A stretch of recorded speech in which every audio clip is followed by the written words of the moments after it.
Never been better to be on the air with you here in Indianapolis, a place where so many of my dreams have come true. The Ride with JMV on 93.5 and 107.5. The Fan.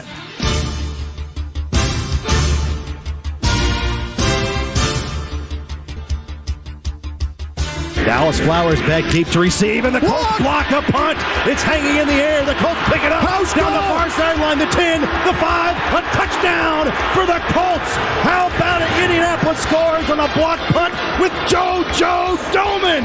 That's the first special team score this year for Bubba Ventrone's unit, and the Colts lead it 9-0. Cousins out of the gun, backs to throw, stands in the pocket, throws it up, picked off by the Colts. 10, 5, touchdown!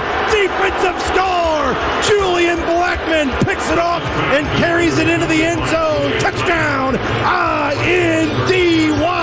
It is 29-0. Cousins to pass. He's got time. He throws it left side. It's caught. It's a walk-in touchdown for Jefferson. He beats Stephon Gilmore on the outside, and Jefferson finds the end zone. He's doing the dance. And now it is 36-20. Cousins backs to throw. Quick throw. It's caught. Running back screen, and it's Cook. Cuts back. He's at the 50. He's in the clear. 30. He's at the 20. Makes another man miss. He's at the 10. He's at the 5. Going forward, and he's into the end zone for a touchdown. He took that ball from his own 36-yard line on a running back screen to the left side, and yards after the catch, all the way to the house for a touchdown.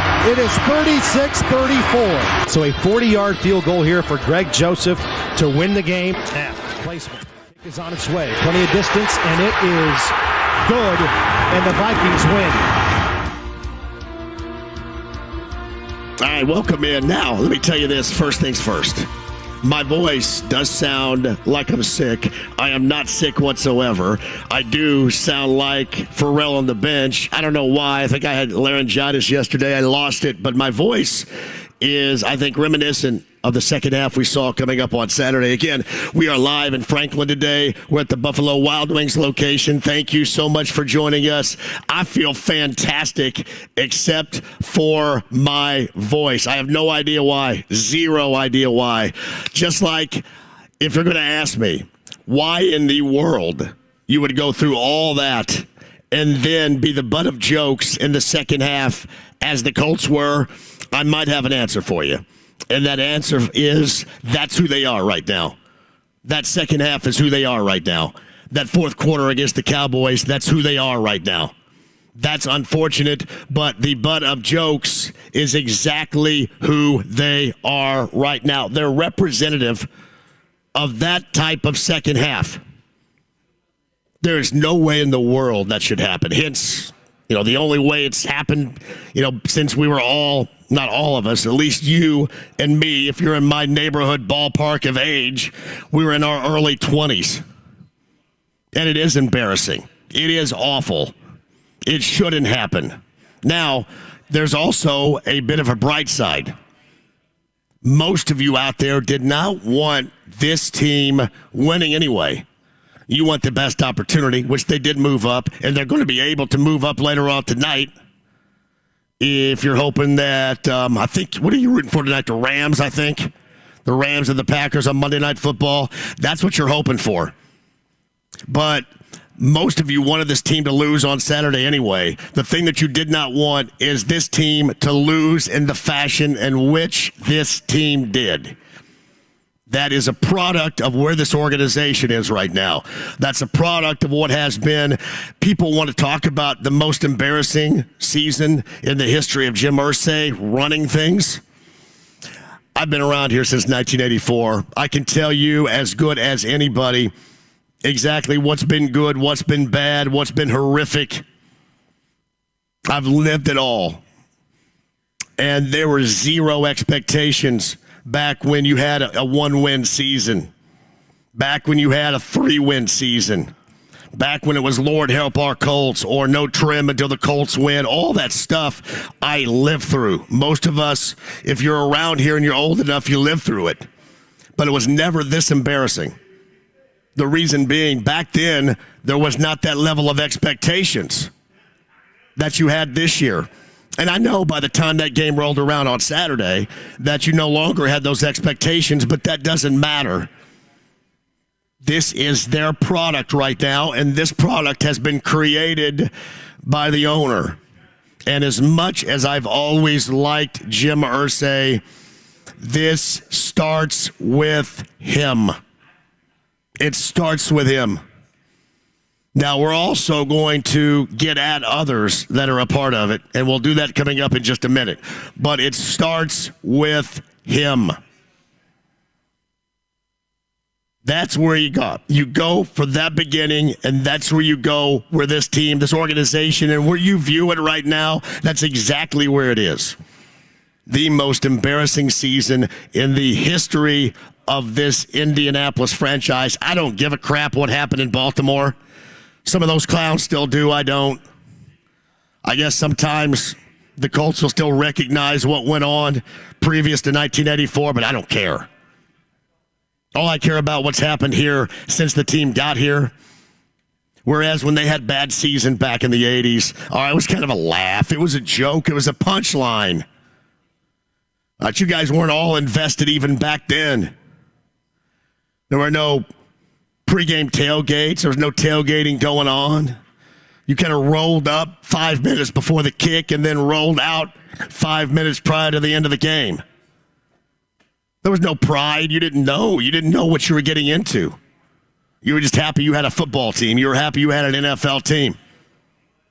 Then once the Manning era got here, once Polian, Manning, and Dungy put together this product that we like to reference as the golden era, and certainly Jim Irsay does as well, then you understood exactly what it felt like to be an NFL franchise, to be a part of it, to be a part of winning, to be a part of something special. This is a very familiar feeling this season as the way that it was. And you've got to change it. You have got to change it because people are going to bail. I know all it takes is for this team to win again. But listen, I don't have a watch on right now. We look at the time. When's that going to be? They told us year after year, here comes the winning. Here's what to expect. This is a season in which the AFC South arguably, I don't even know if there's an argument here, is the most winnable in the history of the division. The most winnable. And I know mathematically speaking, they're still, but come on, that's it. And honestly, the way Tennessee is playing and the way that Jacksonville is turning it on makes this Colts effort look even more embarrassing. Because, again, nothing has been more winnable this season now than the AFC South. By way the Titans are playing, and now you see the Jaguars really giving themselves a final 3-week opportunity at this thing. And good for them. You get rid of a clown head coach, you bring somebody that's serious. You bring in somebody that's not sitting on the bar with chicks on his lap. All right, you get something going down there. You get rid of a jackass, bring in some guy that's won a Super Bowl. That's what you do. Now, how does that equate to where Jacksonville is and where they're going right now, to where Tennessee is and where they're going right now, and where the Colts need to be in the AFC South? I'll tell you, I was watching this game on Saturday, and as much as I knew that a lot of people were going to be happy with the result, by means in which you get there is and should be absolutely unacceptable. You cannot accept this. You accept this level, and that becomes what you get. And we're all too familiar with it now. My voice is kind of reminiscent of where we all are as far as this team is concerned. We're just kind of sick and tired of talking about it. And then sick and tired of hearing about it. But maybe worse yet, what we really are, we're sick and tired of sitting around and expecting that second half. That's the worst thing out of all of it. They're up 33-0 at the half. How many of you out there, honestly, thought, hey, this thing's not put in the freezer yet. This thing's far from over. How many of you thought that the Vikings would make this a legitimate game in the second half? Just like how many of you waited prior to the bye week, that fourth quarter that came in Dallas? That's the problem that you have. The level of play in which we now know with this team we're used to. We get used to it. We get used to it. It just becomes an everyday thing, and you get tired of it. And I don't blame you. The other thing that occurred to me on Saturday, when all of this was done, and when everybody was laughing, when everybody was joking about this franchise, when everybody was using the Colts as a punchline, the thing that occurred to me is what I've been saying all along. If you're Jim Irsay, wanted Jeff Saturday to return, why would you do what you did? Because there is absolutely zero way now that Jeff Saturday can return as the head coach. Zero. Well, it's not all his fault. Of course, it's not all his fault. But just like anybody else that would have taken over for Frank Reich, you were going to get these same results, and they were going to be stained with these results. Yeah, maybe deep down inside, Bubba Ventrone didn't want the gig. Maybe he knew what was going to happen. Maybe he knew that this team is what it is and didn't want to be a part of it. I doubt it, but maybe. If you were the owner and you're stepping in constantly, whether it was to play Sam Ehlinger or was to go out after a former center, Ring of Honor guy that you trust a great deal that was broadcasting on ESPN. You look back on all these ill-fated decisions, and from there on out, what has happened to this team falls on the shoulders of the interim head coach. And it was all going to happen anyway. And it was all going to happen anyway because of these two things. One is the quarterback can no longer play. Now, he probably will. I'm not saying he won't go out there and play, but he can no longer play. That was one of the worst efforts of what is going to be a future Hall of Fame quarterback that anybody will ever see on Saturday. 19 of 33, 182 yards, 1 touchdown, very little done offensively. Think about that lack of resistance in the second half. They put up 3 stinking points. 3. He probably will keep with the gig, I would imagine. Maybe he won't. Who knows? I don't have an answer there. I can't imagine it's going to be Nick Foles because Nick Foles hasn't played all year. Why would you play him now? Ehlinger was inactive last week. So he probably will continue to play.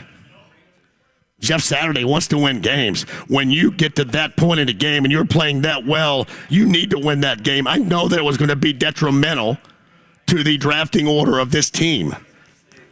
But you cannot go down the tubes like that.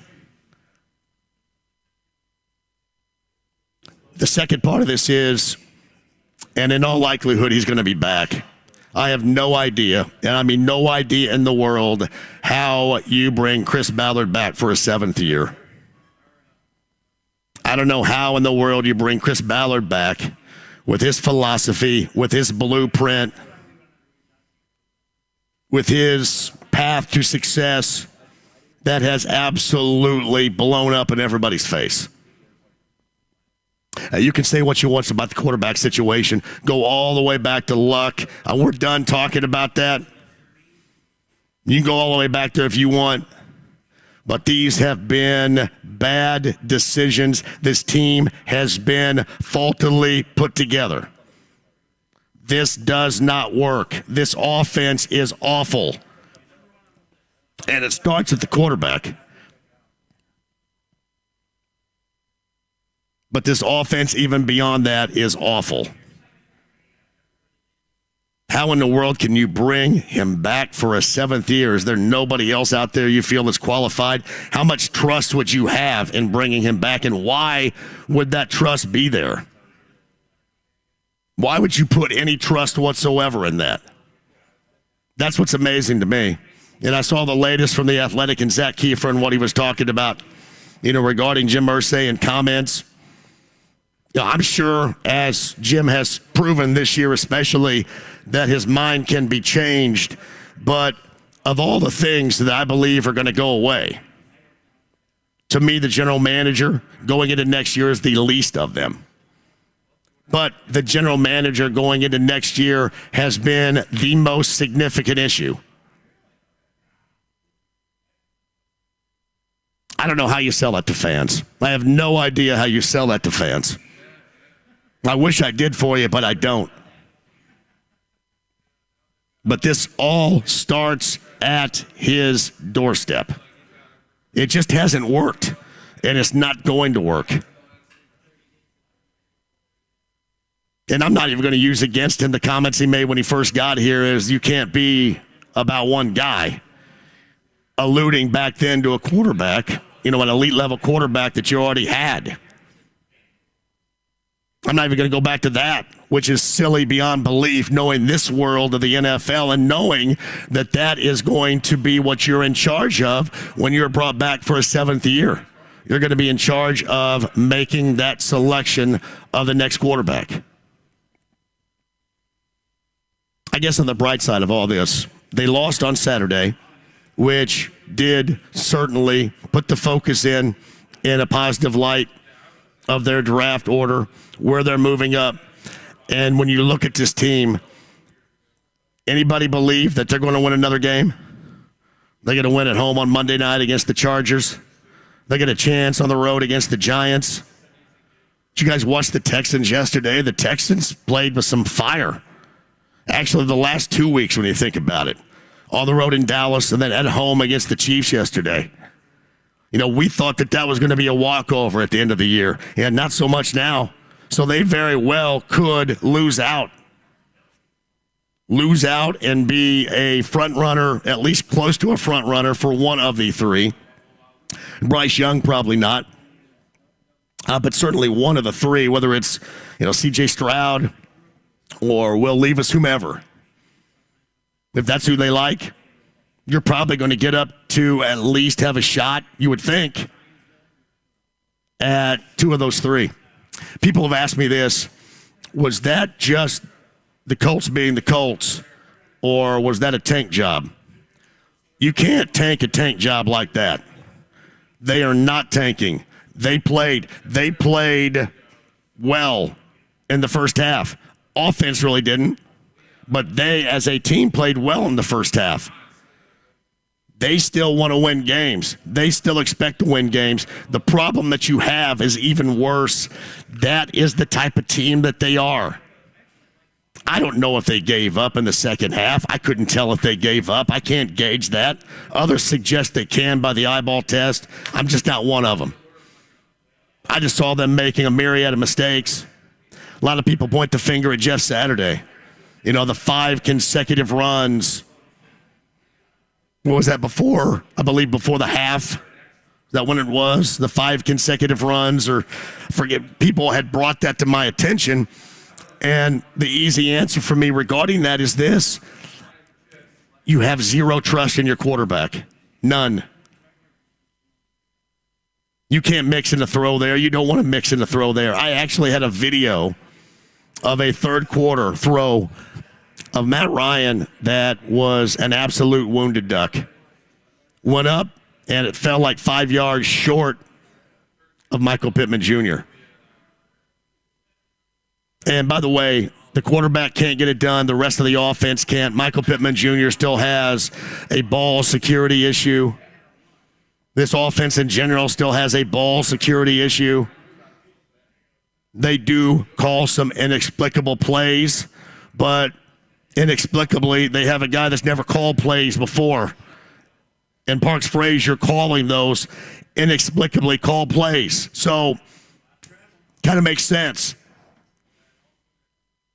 This season has been an absolute disaster, but even worse than that, it has been the worst embarrassment that this organization has seen since been here.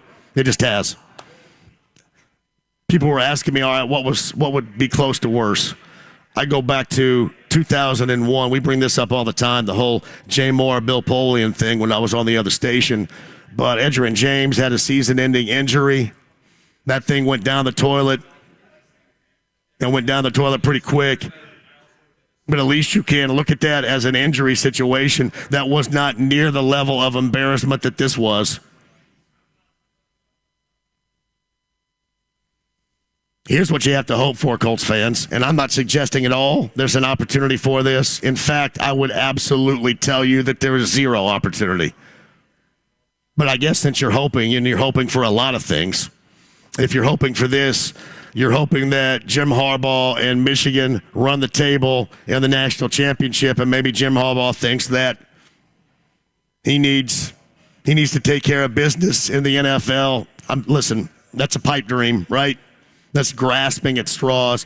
I think, again, though, that is one person that everybody here would be on board with a belief that they could turn something around if you finally bite that bullet, which they have to do, and draft a quarterback. That would be the guy to lead. Again, I'm going to tell you, make it clear, that's not going to happen. I don't see that happening. But since we're dealing with a lot of hope with this team, there is no doubt that would be the best case scenario. There's no way you can bring back Jeff Saturday. Now, as an advisor, maybe he's on the staff, maybe he wants to do that. And the reason why you can't bring back Jeff Saturday is the reason that I've talked about the entirety of the time since he was hired on an interim basis.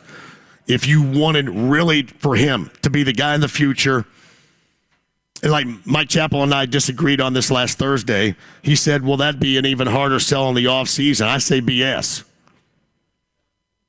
No, you sell that in the offseason. We debate about it in the offseason, and then you give it an offseason to learn things.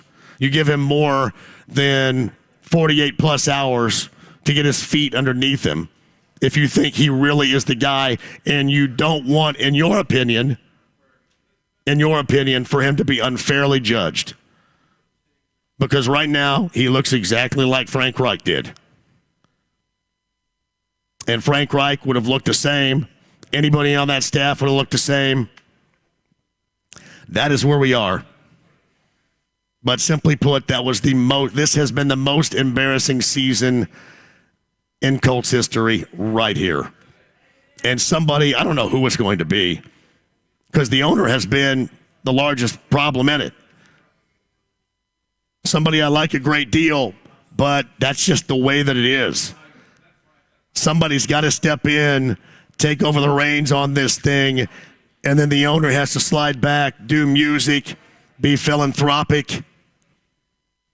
If you want to lead by example, if you want to lead by vocally, as far as the NFL owners are concerned, do that.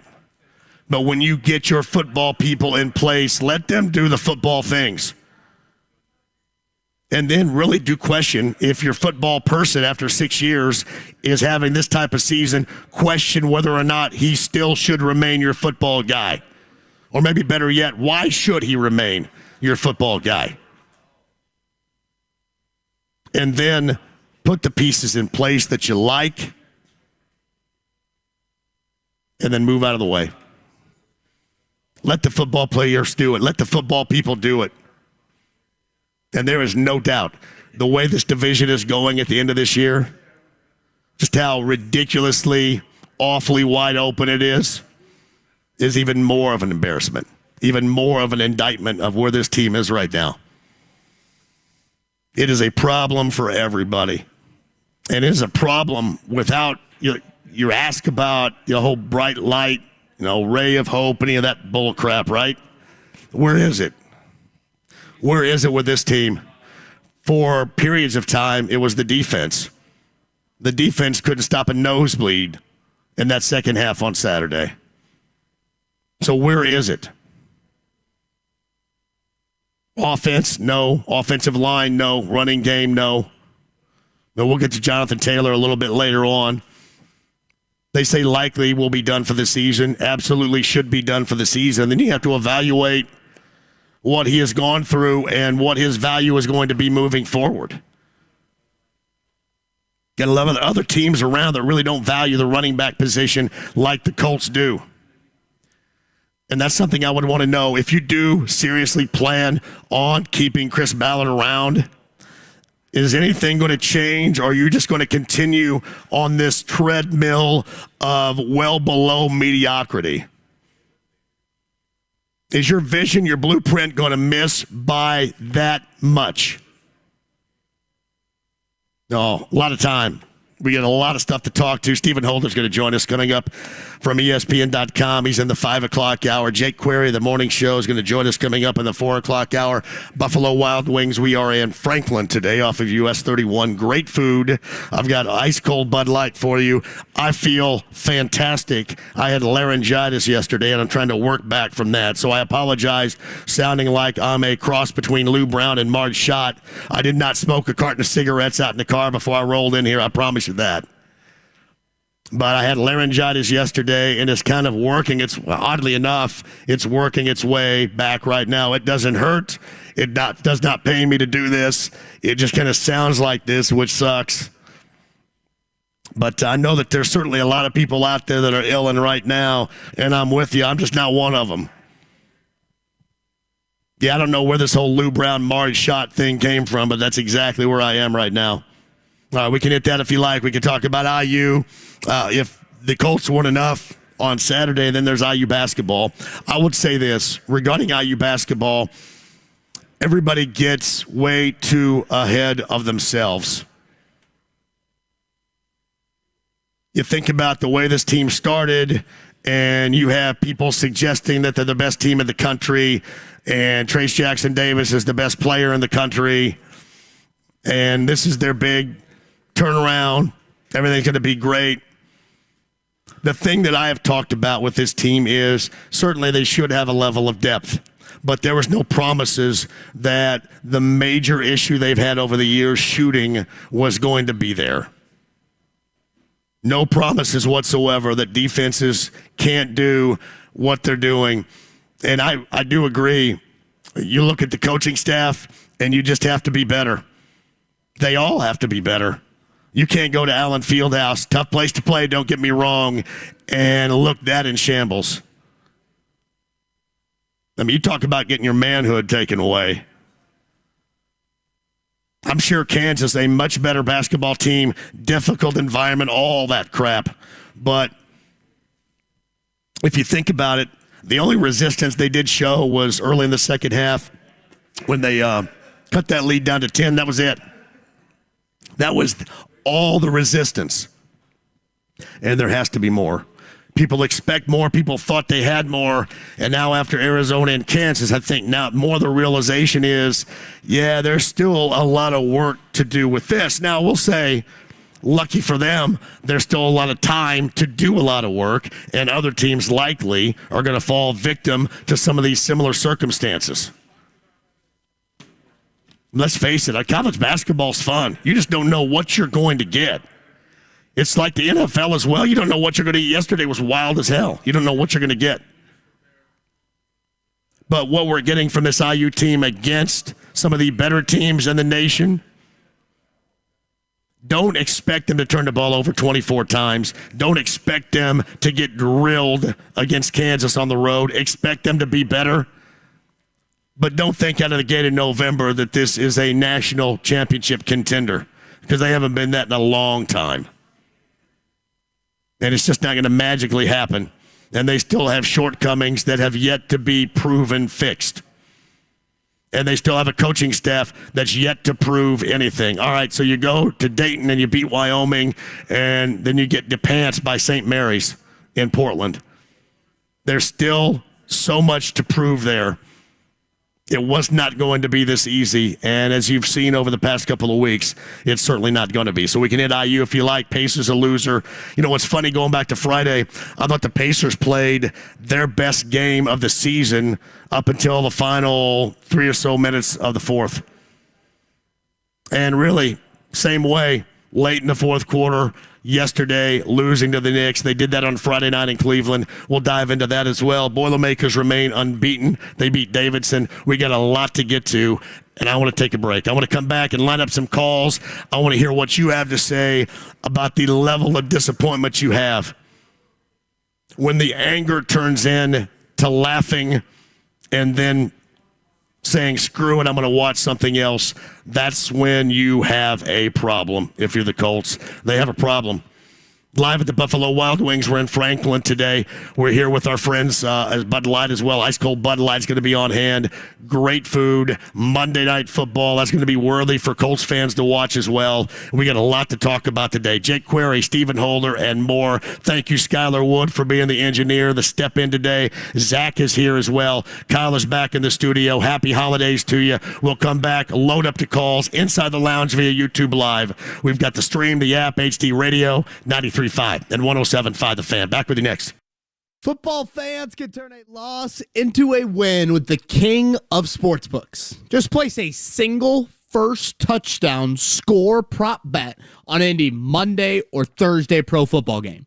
If your bet loses, you'll receive up to $25 back in free bets. This offer is available all season long. Wager confidently and take your game to the next level with BetMGM. Just log into your account or download the BetMGM app and sign up today. Turn game time into showtime with the king of sportsbooks. Visit BetMGM.com for terms and conditions. 21 years of age or older to wager. Indiana only. New and existing customer offer. All promotions are subject to qualification and eligibility requirements. Rewards issued as non-withdrawable free bets or site credit. Free bets expire 7 days from issuance. If you or someone you know has a gambling problem and wants help, call 1-800-9-WITH-IT. Hey, it's JMV for the absolute best in realty. That's Mark Dietel. Mark Dietel Realty, 317-755-4232. That's 317-755-4232. MarkDietel.com, MarkDietel.com today. How about Lori and Kathy in Indianapolis? It was time for the mother to get a little bit of help, and they needed to sell their condo to make some money to help pay for a new place. Of course, who did they contact? The best, Mark Dietel, Mark Dietel Realty. Mark, as usual, got the job done right. That's what he does for you, for anybody. He's the absolute best in realty. It's Mark Dietel who guarantees an offer in 3 days for full market value, or he will list it for free. It's Mark Dietel. Mark Dietel Realty, 317-755-4232. 317-755-4232. Online, that's MarkDietel.com, MarkDietel.com. Today. Gather near and bring the cheer this holiday season. Dazzle and delight the love of your life with a gift from Helzberg Diamonds. Don't miss great prices on stunning diamond studs, tennis bracelets, gemstone rings, and the year's must-have look, gold jewelry for stacking and layering. Another reason to go to Helzberg? Get a free Microsoft Surface Laptop Go with a purchase of $1,699 or more. Visit Helzberg.com or a store near you today. Limited time offer while supplies last. See online or in-store for details. Get in the zone, AutoZone. Welcome to AutoZone. What are you working on today? Starting trouble. No one likes that. We'll get you set up for some stronger starts. You might just need a fresh charge, and we'll take care of that free of charge. But if it is time for a new battery, we've got replacement batteries that'll fit your needs, starting at just $79.99. You can learn more about our battery selection at AutoZone.com. That's what makes us America's #1 battery destination. Get in the zone, AutoZone. Claim based on data from the NPD Group 2021. Affinity Whole Health is the leader in testosterone therapy. They'll find a testosterone program to help you feel amazing. Get started at feelgreatindy.com. That's feelgreatindy.com. Be ready for snow at the Mower Shop in Fishers with a gas or electric Toro snowblower, and prepare for mowing season with discounts on select Spartan mowers. 317-849-9500 and themowershop.com. It's Kevin and Query. The upper quartile of upper quartile in historic losses. That's rare here. They got up 33-0, and I thought, what are they doing? Credit to them to allow Minnesota to keep them within striking distance of the top 6 in the draft. It takes a special skill set to be able to do it that way. The season has gone from the most disappointing in the Irsay era to the most embarrassing. Kevin and Query. Weekday mornings at 7. On 93.5 and 107.5. The Fan. The Ride with JMV. What did you say? I said we need a water break. You need a water break. Water is for cowards. Water makes you weak. Water is for washing blood off that uniform, and you don't get no blood on my uniform. Boy, you must be outside your mind. 93.5 and 107.5. The Fan. Alexander Madison now in the back behind Kirk Cousins. It is 1st and 10 to the 41-yard line after the penalty. Rolling out right, taking a shot downfield. No one is there, and the Colts have an interception. It is Rodney Thomas.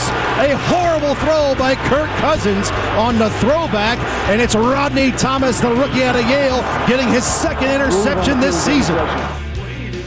It's Matt Taylor right there. And Joe Wright. You know what's funny about that play was Jalen Reagor was the wide receiver, and he kind of stopped his route as they explained on the television broadcast, and Kirk Cousins threw it right to Thomas. Joe Wright was on the call along with Matt Taylor on the Colts Radio Network. Hey, it's me, JMV. We're live in Franklin today here on what is a Blue Monday with Buffalo Wild Wings. Again, this reminder, thank you guys for joining us too. I am not sick. There was no sickness whatsoever. I lost my voice yesterday. Yesterday afternoon, I went up to Joe's Grill and did their charity chili cook-off, which was outstanding, to raise money for Peyton Manning's Children's Hospital. And I got back home, and I just completely lost my voice. And I'll give you a little background. I'll get to the calls coming up in just a second. So I knew I was going to go on Tony Katz's show this morning with Craig Collins, who was the co-host as Tony's on vacation. And I got up at 6 in the morning before I went on at 8 to try to work, because I knew that it was going to be messed up, and this is as good as I can do so far today. This is as good as it has been in the past 24 hours, and I feel great. I hooped. I feel fantastic.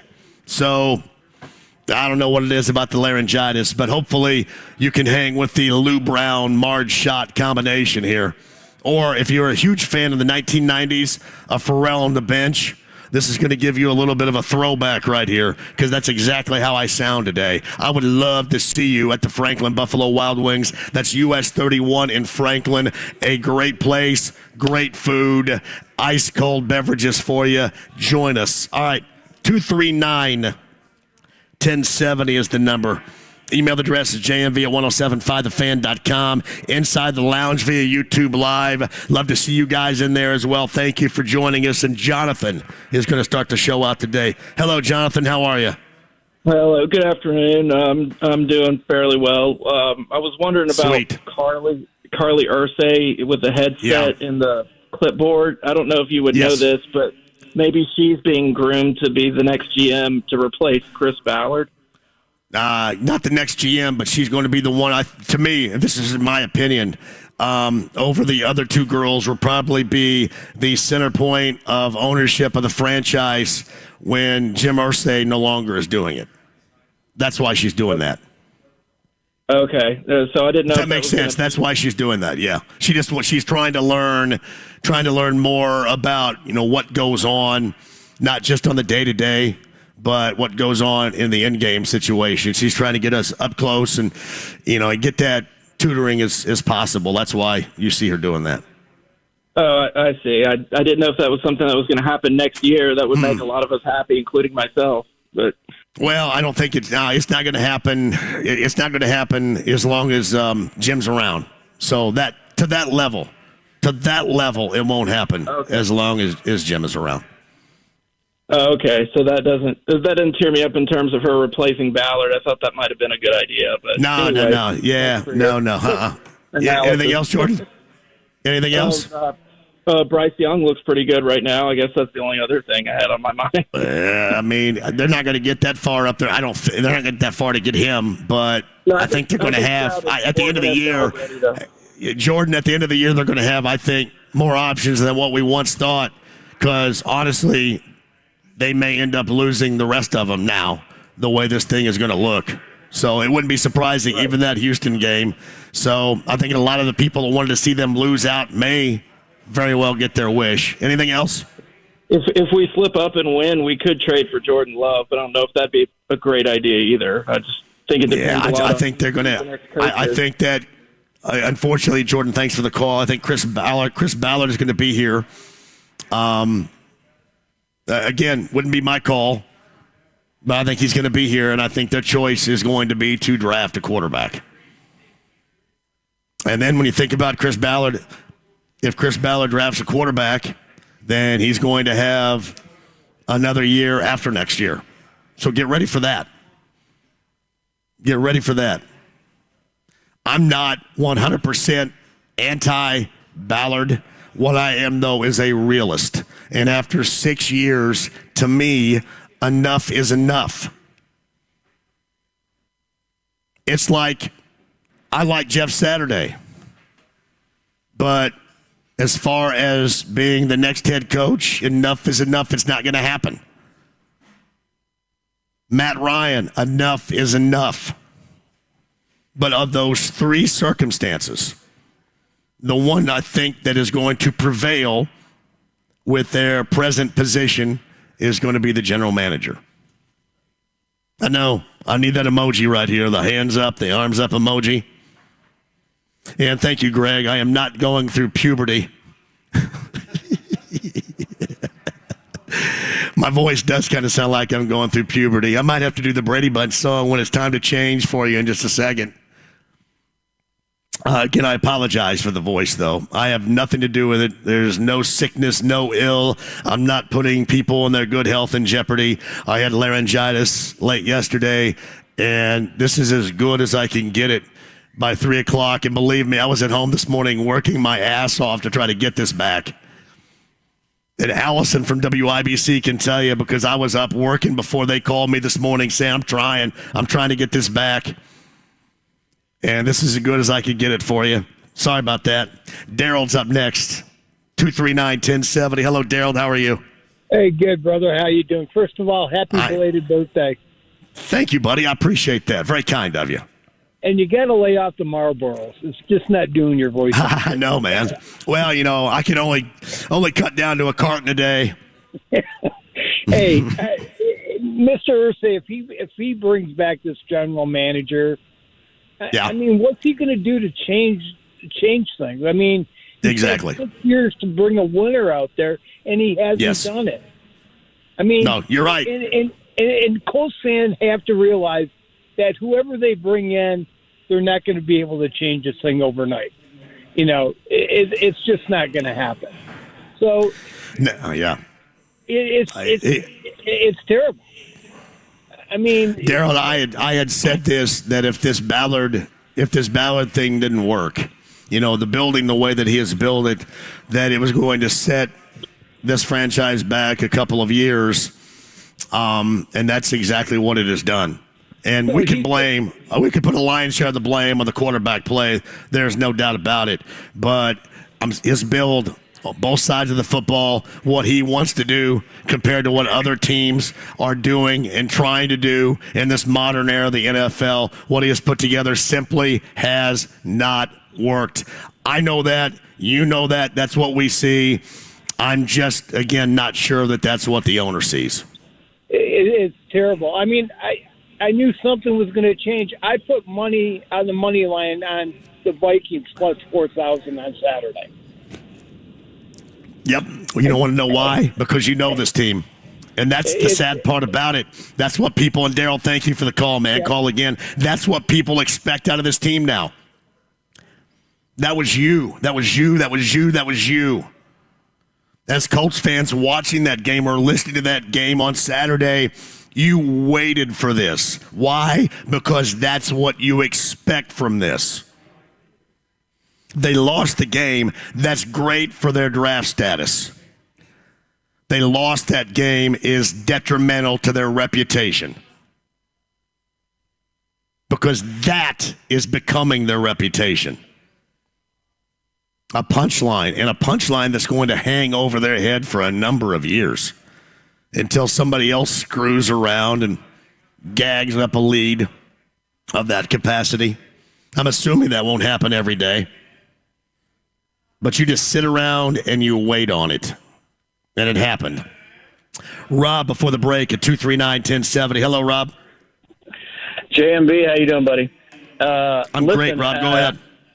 I'm not a doctor, but I've been attempting to sing for 60 years, and some would argue that I successful at it. Know your pain of your voice. And a couple of tricks I've learned over the years. Massage your throat with your hand. I know it sounds weird, but do it. Right. Massage your throat, trying to get it to relax. Gargle with warm salt water. Yeah. Honey, hot tea with honey. You do that? I did that. Yeah, Yep, I did that. Yep. And just keep alternating with that. But the massaging part, not a lot of people do that. But I've blown out my voice several times over the years. But that massaging that throat helps. And the salt water. I don't know. Have you done the salt water? I have done the salt water before. I haven't done it this time. I did lemon and honey, and I even stuffed cough drops in hot boiling water and did that. I did everything because, hey, Rob, my voice this morning was gone. Like late last night and this morning, it was gone. And I worked it enough to at least get it to this point right here. So that's. Well, I tell you what, I'm going to give you big props for manning up and going through with the show. The show must go on whether you can talk or not. And I've been there. You know what I do when I can't talk and it's time to go up and sing? I go up and do it. I go up and sound like crap, but the show goes on, brother. It does, man. No doubt about that, Rob. Thank you for the call. I appreciate that. Hey, this is an interesting perspective I want to get to on the other side with you. So I maintain that it's going to be longer, even longer, from where they are right now to where they're going to be. Decent is the word used here again. But I think this is an interesting point. JMV, I've come to the conclusion for myself that this team is not that far away. They need to fix quarterback, and when they do, that will be decent, or that will make them decent almost immediately. Now, I am not in that particular camp, but I will tell you on the other side why you could draw that conclusion and why that would make sense. You're going to say I'm crazy right now, but I'll tell you why coming up on the other side. I'm not trying to be Mike Greenberg with a tease here, but that just kind of struck me as an area in which we need to discuss. We'll do so coming up on the other side, live in Franklin, US 31. We're in Franklin at the Buffalo Wild Wings today on a Blue Monday. We've got tickets to give away and more still to come. 93.5 and 107.5 The Fan. For new country. I got some famous friends.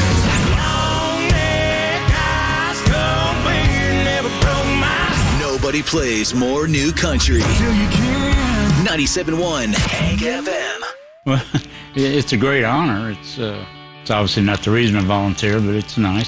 Meet Chuck Bouillou, retired registered nurse, volunteer at Meals on Wheels, and another Jiffy Lube Do More winner. And I'm Jiffy Lube owner Jennifer Sanner. At Jiffy Lube, we are rewarding Hoosier volunteers who use their vehicle to do more to make Indiana a better place to live. Satisfying that I know that at least that day they will get a meal, maybe even 2 meals. Each month, Jiffy Lube of Indiana provides a volunteer free vehicle maintenance for a year, whether it's someone who delivers smiles and supplies or drives somewhere to serve on site. Jiffy Lube supports local givers who count on their car to do more for Indy, and we love to hear their stories. We get an oil change every couple months. It's nice. If you know a volunteer who impacts your community, nominate them today to receive a year's worth of free vehicle maintenance. Just click the Do More tab at JiffyLubeIndiana.com. Hey, guys, I'm really going to sell this to you right now. Are you ready? It's JMV here for a great gift-giving idea. Just think about me with this voice right now telling you that we're winding down here the holiday season. Christmas is coming up this weekend, and you are just beside yourself trying to find that great gift for her. Well, here it is. Naturally nude pajamas from Pajamagram. It's pajamagram.com. I'm talking naturally nude pajamas. You can feel just like her soft skin. It looks fantastic. She will love it. You may love it even more. And right now, there's $75 worth of savings going on because when you log on to pajamagram.com and purchase naturally nude pajamas for her, you'll get a free matching naturally nude nightie. Can't beat it. an incredibly original idea for you for the holiday season. I know, again, you're confused right now. Let me end the confusion. Go with the naturally nude pajamas from Pajamagram. Log on today, pajamagram.com. Tell them JMV sent you. The construction industry in Indiana has depended on Quality Supply and Tool, a local family-owned business, to deliver quality sales and service over the last 25 years. The employees make the difference, like sales expert Nick Worley. What sets us apart is we only offer quality tools and supplies from quality manufacturers. We have a quality-trained sales and service staff knowledgeable of the products we sell and offer. Quality. It's in our name. On South Harding Street in Indy, plus Bloomington and Jeffersonville, Quality Supply and Tool thinks outside the box. Store. Man, B-Dubs really has everything for football season. Fresh draft beer, big TVs, and saucy boneless bar pizza? Oh yeah. To make things even more legendary, they're teaming up with the Colts to offer you a free app anytime the Colts get a defensive takeaway, which is an interception or a fumble recovery in any game all season long. Valid at participating Indiana locations, free appetizer includes anything on the bar food section of the menu except house sampler and 3 bird dogs. Visit Colts.com/BWW for terms and conditions. Please drink responsibly. Hi, this is Mark Chester from Marshall Mechanical. On behalf of Eric Marshall and our whole team at Marshall Mechanical, we would like to wish you a very Merry Christmas and a Happy New Year. If you have a home heating emergency during the holidays, please feel free to give us a call at 317-738-5940 or find us online at callthemarshallnow.com. Marshall Mechanical is your trusted local independent American Standard heating and air conditioning dealer. Knockouts Haircuts for Men is the new place to trust with your hair care and grooming. Knockouts is a high-end full-service salon for men. They pamper you while you relax and enjoy a precision cut. Top-notch stylists and barbers. Every style. Cuts, fades, all hair types. Beard care, color, and waxing available. At Knockouts, get a complimentary beverage with any service. Knockouts Haircuts for Men. 2 Indy locations. US 36 in Avon next to Tropical Smoothie Cafe. And Clearwater Keystone next to Drake's. Walk-ins welcome. Or appointments at 288-0007 or knockouts.com. I wanted to know why some people who get COVID-19 get it so bad. I found out it may be because they have a high risk factor, such as heart disease, diabetes, being overweight, smoking, and asthma. Even if symptoms feel mild, these factors can increase your risk of COVID-19 turning severe. So if you're at high risk and test positive, there are things you can do, like asking your healthcare provider if an authorized oral treatment is right for you. Learn about an option at treatcovid19.com. This message is sponsored by Pfizer. Hey, it's Big Joe for Absolute Comfort, your trusted independent American Standard air dealer. Owner Chris Wettikin sells the ductless Mitsubishi Electric Mini Split, which is a clean and extremely energy-efficient way to heat and cool a specific area. These systems don't run the air through the ductwork, which is where a lot of your dust and allergies and other displeasing smells come from. And maybe best of all, you're not circulating viruses throughout the home. Find out more at AbsoluteComfort.org. Absolute Comfort is your trusted independent American Standard air Mitsubishi Electric Elite Ductless Pro dealer. A place for players to play and so much more. Pick up USA Fitness Noblesville, a better way to play. PickUpUSAFitness.com. Life's full of unexpected joys, like problems with water. That's why there's Michaelis, a crew of 24/7 experts who are rescue ready, day or night, one phone call, for a gazillion disasters. Over 3 decades of restoring your home or business to better than new condition. Water, storms, fire, and foundations. Life happens. Michaelis happens to help you through it. Call 844-FIX-INDY. Make it Michaelis. It's the Colts VIP Tailgate presented by Hayes & Sons Restoration. Make your game day experience the best it can be. Log on and get your tickets now. It's bullseyeeventgroup.com. Listen to The Ride with JMV from 3 to 6 this week, and you could win 2 tickets to New Year's Eve with Yacht Rock Review on Saturday, December 31st at the Murat Theater, and 2 tickets to see the Zac Brown Band August 6th at Ruoff Music Center. The Pacers are in Boston to take on the powerful Celtics. Wednesday night at 7 on 93.5 and 107.5 The Fan. The Ride with JMV. It takes him a second to get on the stool because he's under 5 feet tall. 93.5 and 107.5 The Fan. Hey, welcome back. We are live in Franklin today. Buffalo Wild Wings, Blue Monday. Thank you for joining us. Kent is here from Shelbyville. Speaking of Shelbyville, next week we're going to be at the Shelbyville location, Buffalo Wild Wings. Next week is on a Tuesday because remember the Colts play on Monday night versus the LA Chargers, which should be another standalone, nationally televised blast for all Colts fans to witness and all the other NFL fans to witness as well. You know, I mentioned this, and I'll have a little bit more to say about it in hour number 2. If you don't believe that I think it's going to be a longer way back up because of the situation they're in right now, even when they do draft coming up in April, a quarterback for the future. If you want to counter that argument, you can say it this way. Look at the AFC South right now. Look at the AFC South and what it is. And even if you believe that Jacksonville is on the rise, there's no guarantee there. They're just taking advantage more so than anything else of what the Titans aren't doing. So if you want to counter-argue my point that it's going to take longer, you can look no further than the AFC South for being that friendly reminder of everybody should be competitive here because nobody is that great. We'll get back to you coming up in just a second. Your calls at 239-1070. Jake Query is going to join us coming up at the top of the hour. Stephen Holder, ESPN.com, coming up in the 5 o'clock hour. The words of Jim Irsay regarding the future of Chris Ballard. We'll dive into that a lot more. IU, also some Pacer stuff, some Boilermaker stuff, and more. Buffalo Wild Wings and Franklin. It's a Blue Monday on 93.5 and 107.5 The Fan.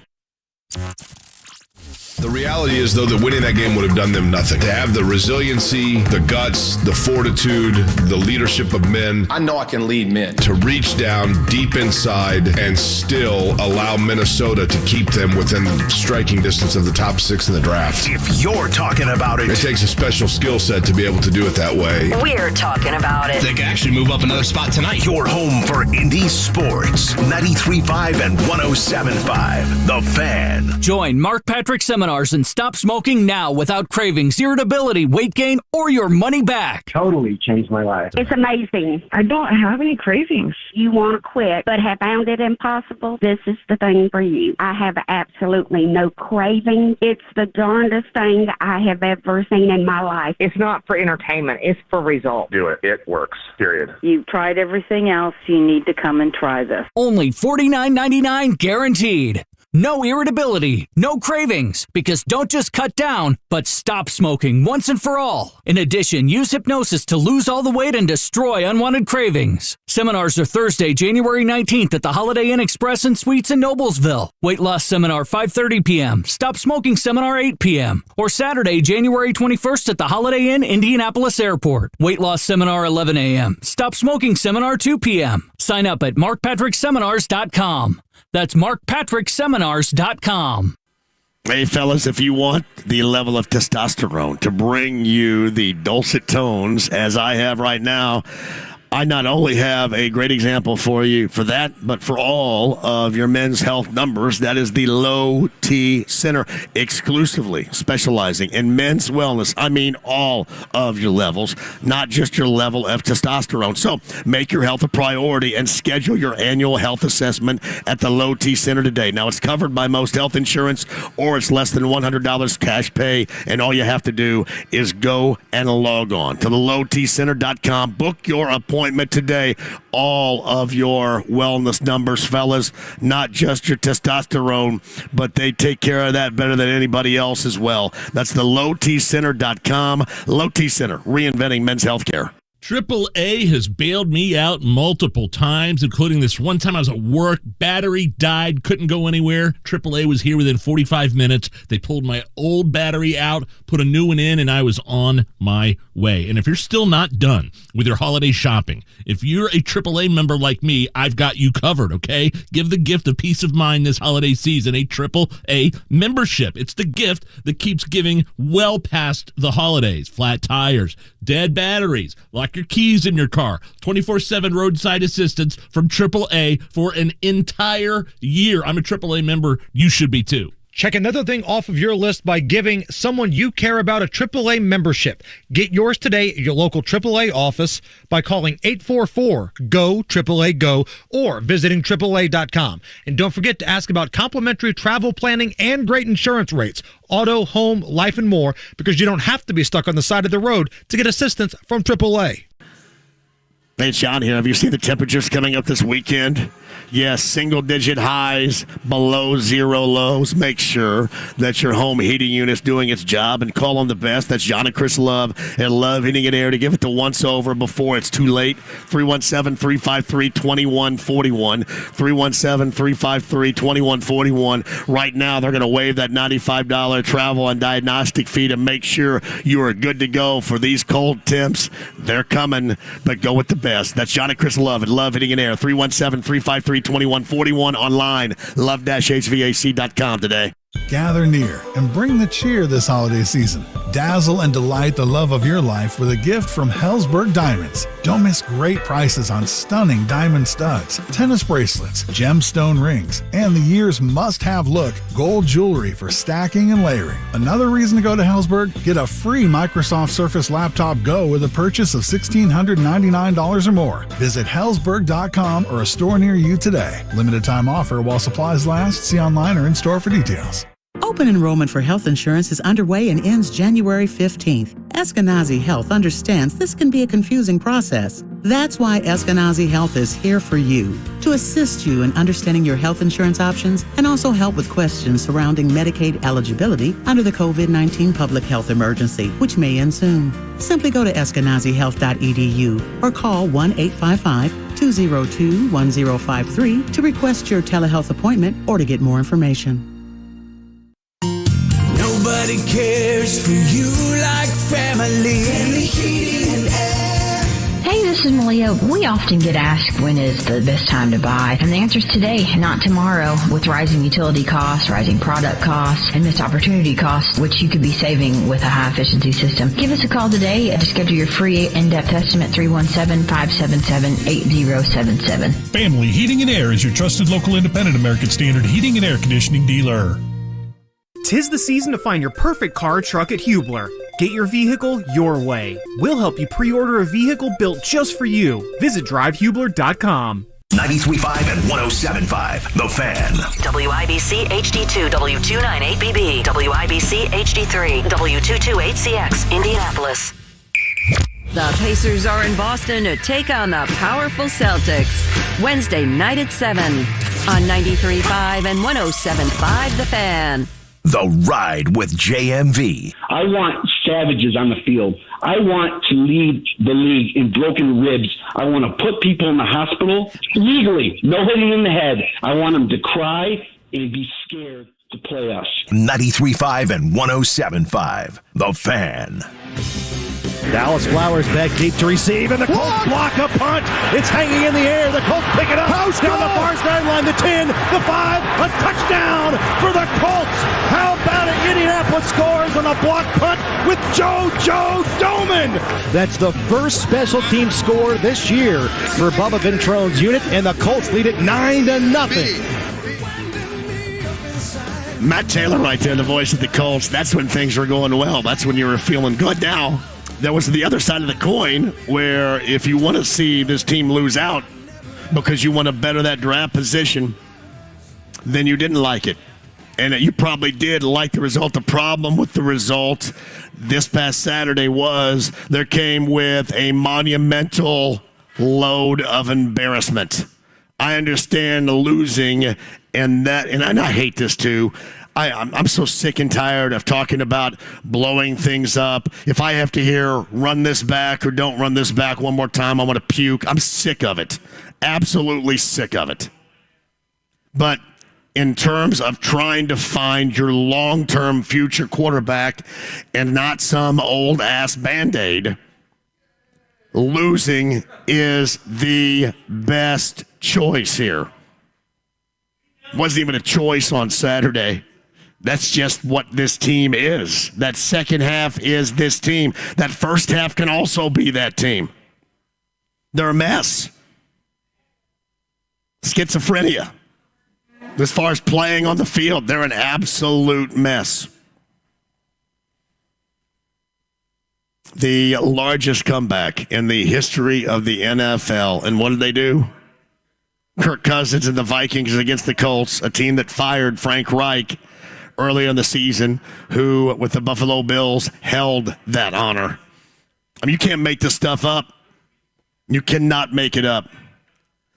The biggest problem this team is going to have between themselves and you, the fan base, is this is what you expect. This is what you expect from them. And I know. All it's going to take is some winning. All it's going to take for your belief to return is some winning.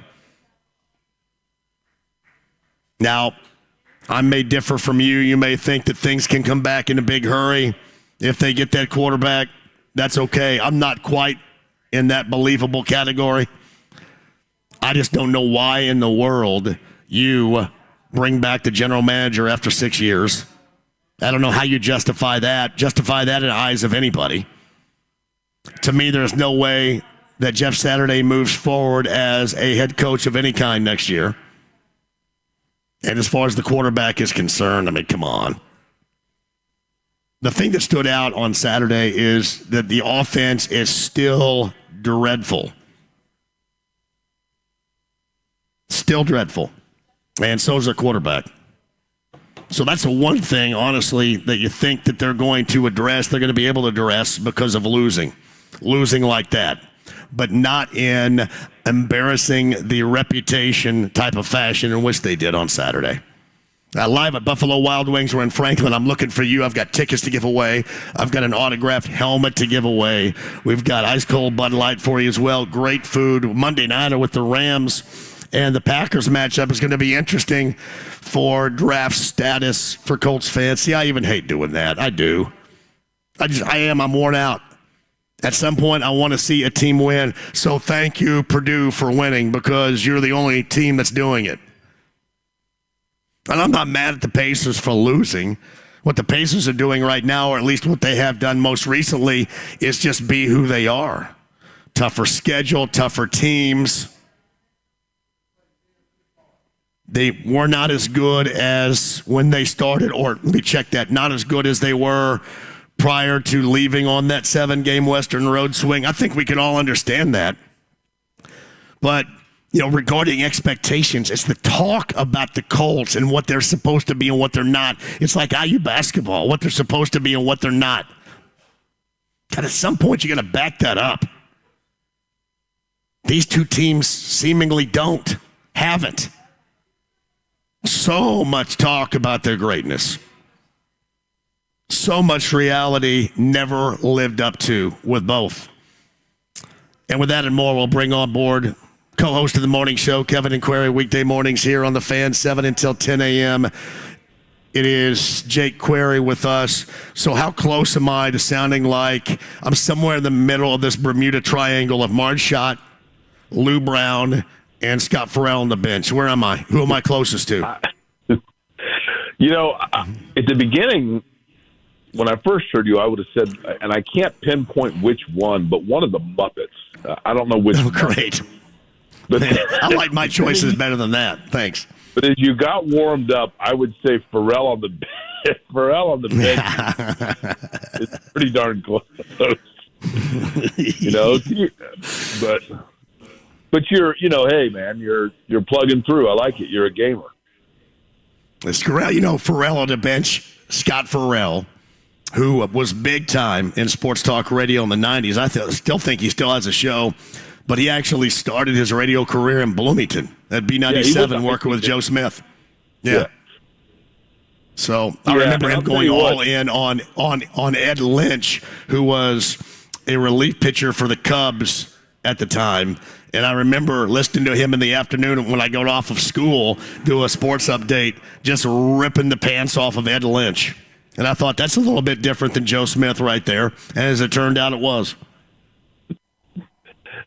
By the way, Joe Smith, who's a legend. I love Joe Smith, yes. Right? But Joe Smith, who I don't know that I've met Joe Smith, but I've always heard he's just a dear guy, just a great guy. He is a great guy, yeah. But Joe Smith did a critique of Dave First when Dave was a student at IU.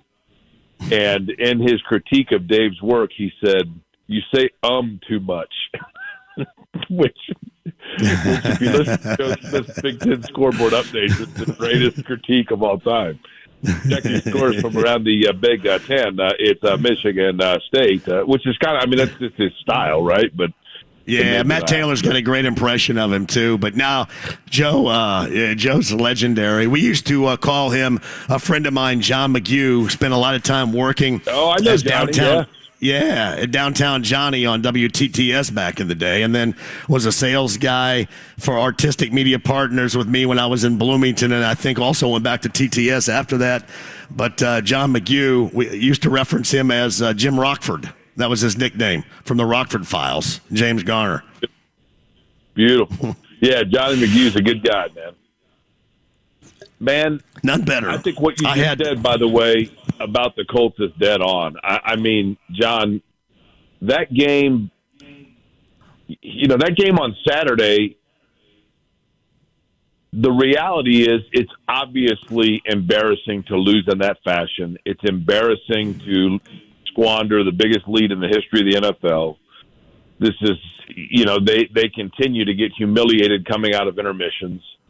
Yeah. But in the end, a loss is a loss, just as one win is one win, and there would have been nothing to be gained by winning that game. I know the Colts, for pride, want to win that game, and I get that, but there's nothing to be gained. And, if you're Chris Ballard, you've got to be somewhat ashamed, I would think, to know that you are at the point now in the season where the season is a complete wash, and now you've got to hope for negative results in order to try to salvage anything positive out of it.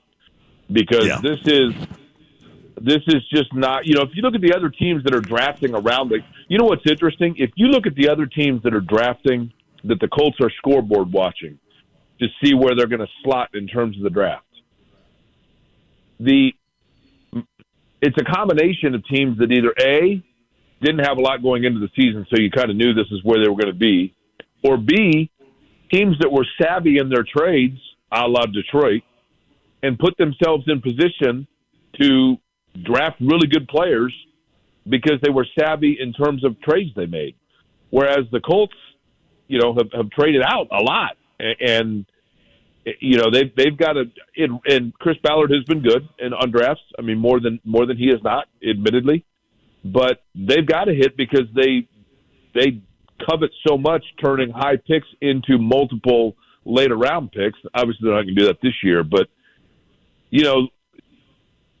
Kevin was saying this morning, is it the most disappointing or I think he said the most embarrassing season that he can remember for the Colts. That's probably accurate. I mean, look, they had some – I'm old enough to remember. I mean, when they started out 0-13, I think in 91, and Dickerson was suspended and Ron Meyer got fired. I mean, it was a total disaster. But everybody knew going into it was going to be a total disaster because they traded for a young quarterback the year before, but they traded their best receiver and their best lineman to get him. I mean, my goodness, they had Jeff George was out there throwing to guys that were either off a trash heap or nobody even remembers who they are, and he had nobody protecting him. So, there was no light at that time. There was you didn't look at anything and have any reason for optimism. This team, I guess you could say there's reason for optimism because they have some good players. As we've talked about all season long, John, I just think those good players are in positions that aren't of great value in today's NFL, and where they go from here is going to be interesting to see. Yeah, I'd mention this, and Jake Query joins us. I think this is the most embarrassing season of all time. And you and I both can speak to this because we know exactly when they got here and what we were dealing with when they got here, how everybody was just happy that you had an NFL team, had no idea what real winning in the NFL was all about, and really didn't have much of an idea at all until you had that comet of an end of a 95 season. And then obviously the Manning era brought that in, something that you recognize now as the top of the level. But because of the lack of expectations during most of that early era, if not all of it, it's just different now. because every year they have tried to sell you on this product that's going to be in a division championship level, or a game hosting at home in the postseason level, or a winning a game in the postseason level. And not only do they miss the mark again, but they're doing it in embarrassing fashion. And it's not just on the field. It's all this off the field, discombobulation. You get the owner meddling. You get all this stuff going on that sometimes can be reminiscent of the bad old days. And that's exactly what you don't want, Jake. You know what? Let me tell you something interesting, John. And we've talked a lot about this, I realize. But for those that don't recall or didn't live here or too young, from 1984 to 1993. Now, granted, they had some seasons where they won 9. I mean, people got super excited. Don't get me wrong. I remember being thrilled in 87 when they went to the playoffs and they played in Cleveland, and, you know, being heartbroken when they lost that game. And, I mean, yeah, the strike was part of the reason why they won the division, but they had some uptick. They had some good players. You know, Jeff Robb was a good player. Albert Bentley was a good player. Bill Brooks was a good player. Chris Chandler was a good player. But what you had then was everyone in town knew that Bob Irsay was, you know, I mean, everything that you've heard about Bob Irsay. I mean, everyone knew that Bob Irsay was totally inconsistent, had terrible problems with alcoholism, was never sober, and was just a total fly-by-the-seat-of-his-pants decision-maker that would cut guys at halftime and have his buddies calling in plays from the press box and on and on and on. So there was no expectation. The brand of the Indianapolis Colts for the first 10 years they were here, quite frankly, was dysfunction. That's all we knew. That's all we knew. We knew that they came because they left Baltimore in the middle of the night. We were thrilled to have them.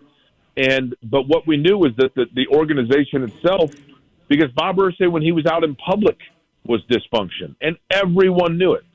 So to Jim Irsay's credit, once Jim Irsay took over ownership of the team and made a concerted effort to not be his father, and Bill Polian came in, and we've discussed many, many times the possible reasoning that Bill Polian came in. But nonetheless, when Bill Polian came in and Jim Irsay, either by decision or because he was forced to do so, stepped back and let Polian take over, Jim Irsay gets credit for the fact that for whatever reason and for whatever design, he allowed for his organization to then be represented by stability. Peyton Manning was 99% of that. We all know that. But nonetheless, that's what you had. And you had an owner that was making a concerted effort to separate and cleanse his franchise from the stain that his father had built in its reputation. And I'm not saying by any stretch of the imagination that it's to the Bob Irsay days level. Nothing could be. But this is the first year, John, and I think it's of concern to people over the age of 45. This is the first year that we have seen a Colts season that has started to feel like it has some of the thumbprints of what we saw from Bob Irsay from 84 to 94. And that's what I think is of concern to people. So Jake Query, the morning show co-host. Weekday mornings, Kevin and Query, 7 until 10 a.m. here on 93.5 and 107.5. The Fan. We're live at Buffalo Wild Wings in Franklin. You can join us today. We've got tickets to the Monday night game with the Chargers, autographed helmet, and more on a Blue Monday. Again, Buffalo Wild Wings. We are in Franklin, and apologize for the voice. Not sick at all. Laryngitis is the culprit here, and we are slowly working our way back to Pharrell on the bench, to Lou Brown, to a carton of cigarettes, and our smoking guy right now. But we're getting better as the show goes along, hopefully for you. I will bring this to you, and I don't think there's a chance in hell this is going to happen. But let's say Michigan runs the table, wins the national title. Is Jim Harbaugh? Could you view Jim Harbaugh as a next head coach and a savior for everybody? Is that the best result that you could ask for on any level as the next head coach of this Colts team? Well, I think certainly based on his record in the NFL and college, and Jim Harbaugh has his eccentricities, don't get me wrong, but he clearly can coach, and he clearly gets results, and he did in San Francisco. And so, yes, I think he is target number one, and I think that he would offer the other thing I think Harbaugh would do is,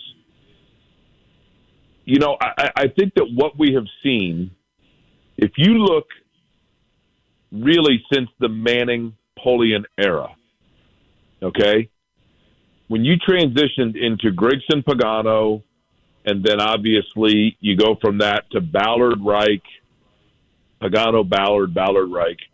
Those are all guys that, what do Chuck Pagano, Chris Ballard, Ryan Grigson, and Frank Reich, what do they all have in common? All of them got their first opportunity as a general manager or head coach with the Indianapolis Colts.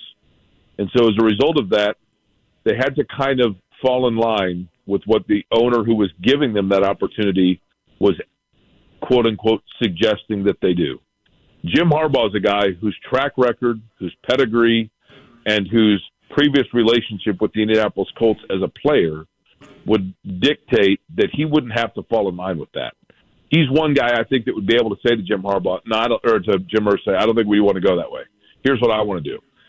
And I think that's probably needed at this point, is somebody that by default does not cause Jim Irsay to subconsciously or subliminally make decisions, and rather somebody that Irsay has enough respect for that he is going to allow them total autonomy. And I think that's what's needed.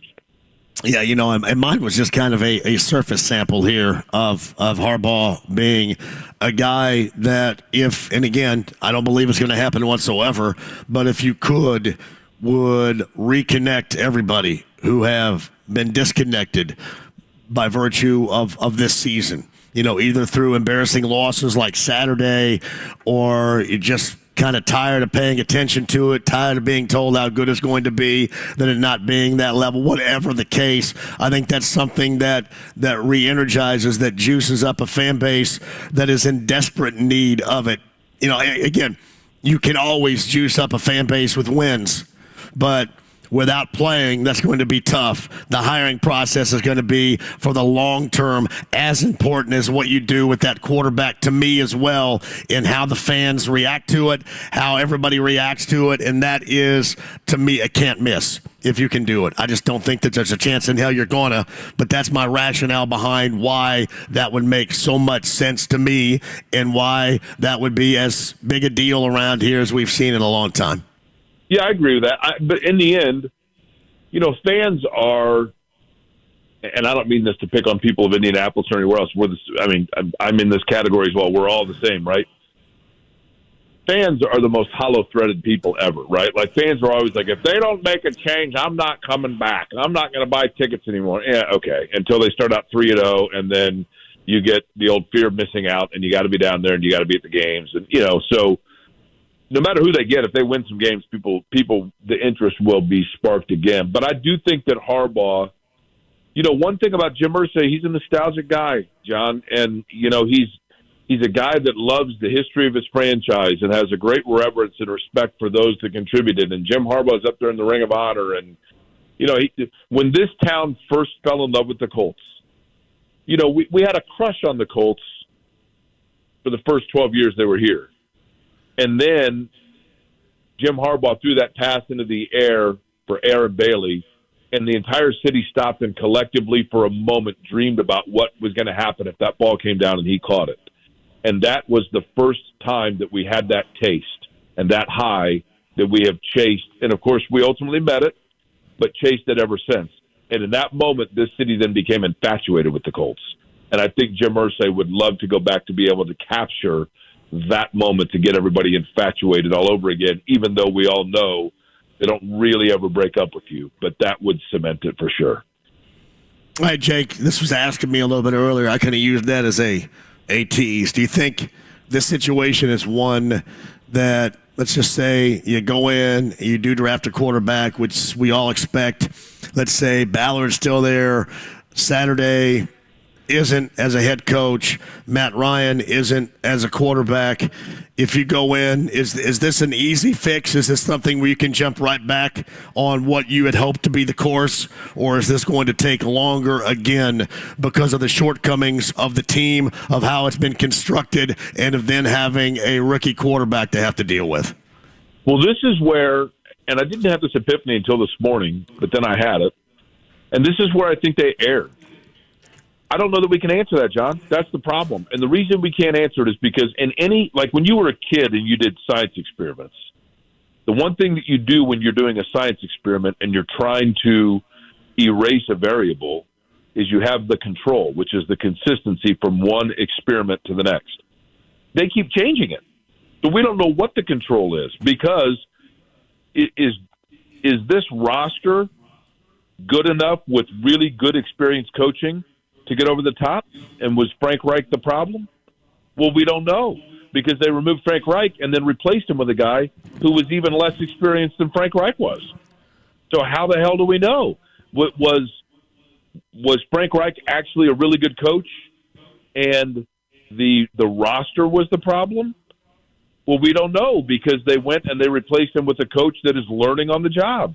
So there are just too many, midway through the year, we removed the quarterback and we put in Sam Ehlinger, who got 2 games, and then boom, all of a sudden, let's put Matt Ryan back in there. There are just so many things that they've done where they haven't allowed any sort of traction towards any theory to be truly tested. That's the real challenge. I do personally think they have some very good players. I mean, we have to remember that Shaquille Leonard, who I still maintain is overrated, but he's a good player. Shaquille Leonard was not there. He hasn't been there all year. They've missed his turnovers. I think that Bobby Okereke and E.J. Speed have played well. Zaire Franklin's played well. Jonathan Taylor is a good player. I don't know that he's worth what they're probably going to pay him to retain him, but he's a very good player, obviously. I mean, he is an elite-level player for his position. They have good pieces. Do they have depth of those pieces? Probably not. Is their line a matter of personnel, or is it a matter of scheme? It's probably a matter of scheme, because they have good players that we know have been good as an offensive line, but there just seems to be water seeping in every single area that you turn. I personally feel like it is not the total overhaul that is necessary or that is expected, except for the most important position in sports is the one you got to overhaul. And so even if you have 9s all around whoever comes in a quarterback next year, you have no idea how good that quarterback's going to be, and you have no idea how good they're going to be with the team that they're asked to play with. So there's no preparation. There's no game plan. This was the most horribly put together 2 to 3 year plan in the history of the Indianapolis Colts. Because what is the plan? Are they going to go out and get another 38-year-old quarterback? I mean, are they going to be scouting Crestwood Village later on the west side to see who's going to be the quarterback next year? Because there's zero reason, not a thing. There is zero reason why Matt Ryan should be back next year. None. Not one. Not one. And so then what do you do? So you can't answer the question as to what they're going to be like next year without knowing who the quarterback's going to be, and there was no vision on who that's going to be. That's what frustrates me. So Jake Quay with us. I'm a Reds fan, and I just got this news. The Reds are saddened to learn of the passing of former pitcher Tom Browning. Tom Browning was on this show maybe 3-4 years ago and was the greatest guest of all time. That is such a bummer. Let me tell you. Couple of things about him, John. As you know, I mean, perfect game, right? Yep. But you know that 2 of the great Tom Browning moments. I mean, wasn't Tom Browning the one? And I could be wrong. Wasn't Tom Browning the one that left Riverfront because his wife was going into labor and Marty had to call him back to the stadium on the radio? Well, not only that, he was also the one that went up and sat on the rooftops during the game when the Cubs were playing the Reds too. Some of the 2 of the greatest stories up there above the Torco sign. Yeah, well, and the story you're talking about is on CBS during the broadcast. That's when Tim McCarver said, "Hey, this is a shout to Tom Browning. Your team wants you to return to the ballpark." If you remember, that's how McCarver that went down. But yeah, I think it was 93 maybe. 93 is when Browning went up and sat on the rooftops at Wrigley. Got fined by Davey Johnson, who was not at all happy about it. Just some of the greatest stories of all time. Was a tremendous left-handed pitcher, authored a perfect game, and has reportedly passed away. And that should make all Reds fans sad. He was fantastic. Yeah, it's a sad day, man. It's, you know, as you and I know, John, I mean, it's always sad when guys that you watched as a kid, you know, it's obviously a sign of life, but great player, great memories, and like you, I'm a Reds fan. So, you know, the only thing you could say is a lot of joyous times watching those Reds teams and watching him, and he should be thanked for it.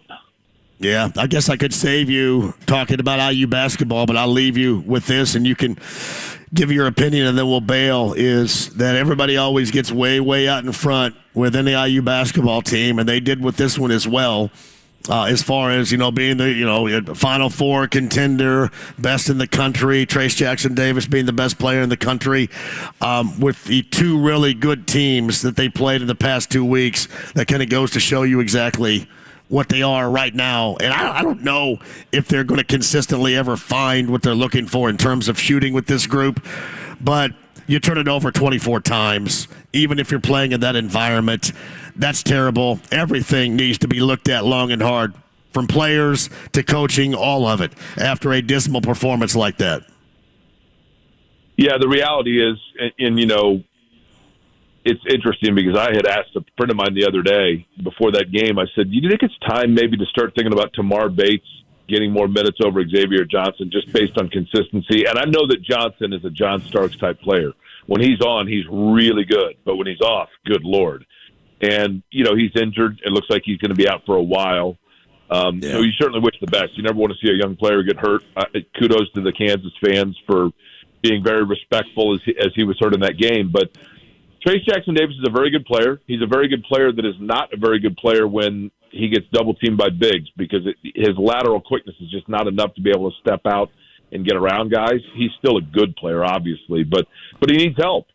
And, look, there are a lot of teams that are going to go into Allen Fieldhouse and get beat by 20. I mean, it's not like there's a huge shame in that, but if you're an elite team, you might lose, but you don't get blown out of the building. And they were never in that game from the get-go. Nope. Kansas' speed and ball movement was just too much for them. And I think what you see is, Indiana might have 2 or 3 guys that can play at fast pace and catch lightning in a bottle. Kansas has got like 9 of them, right? And that's what separates the elite from the good to very good. So I think they're still good to very good. I just don't think that they are in the upper crust that Indiana fans think they are. I mean, their big signature win so far, the one that people got excited about. I mean, I know the Xavier win was good, but that North Carolina win. And I mean, what do we learn? We don't know what to think of Carolina either, right? So I still think that they're on pace to be, a contender in the Big Ten. I think they're on pace to be a second weekend of the NCAA tournament. But a lot of it depends on matchups. And as I said, I think, the way that they guard, they're going to be able to stay in games, but they got to be able to shoot the ball better. And they got to shoot the ball better than they did on Saturday. Yeah, when you talk about Trace needs help. He needs help from others team-wise for the team to be better. He needs help from others for him to be as good as he can be, too. And he's just not a dude that's going to go out there unless you're talking about, especially against an Arizona or a Kansas, right? And you're not always going to be playing those types of teams.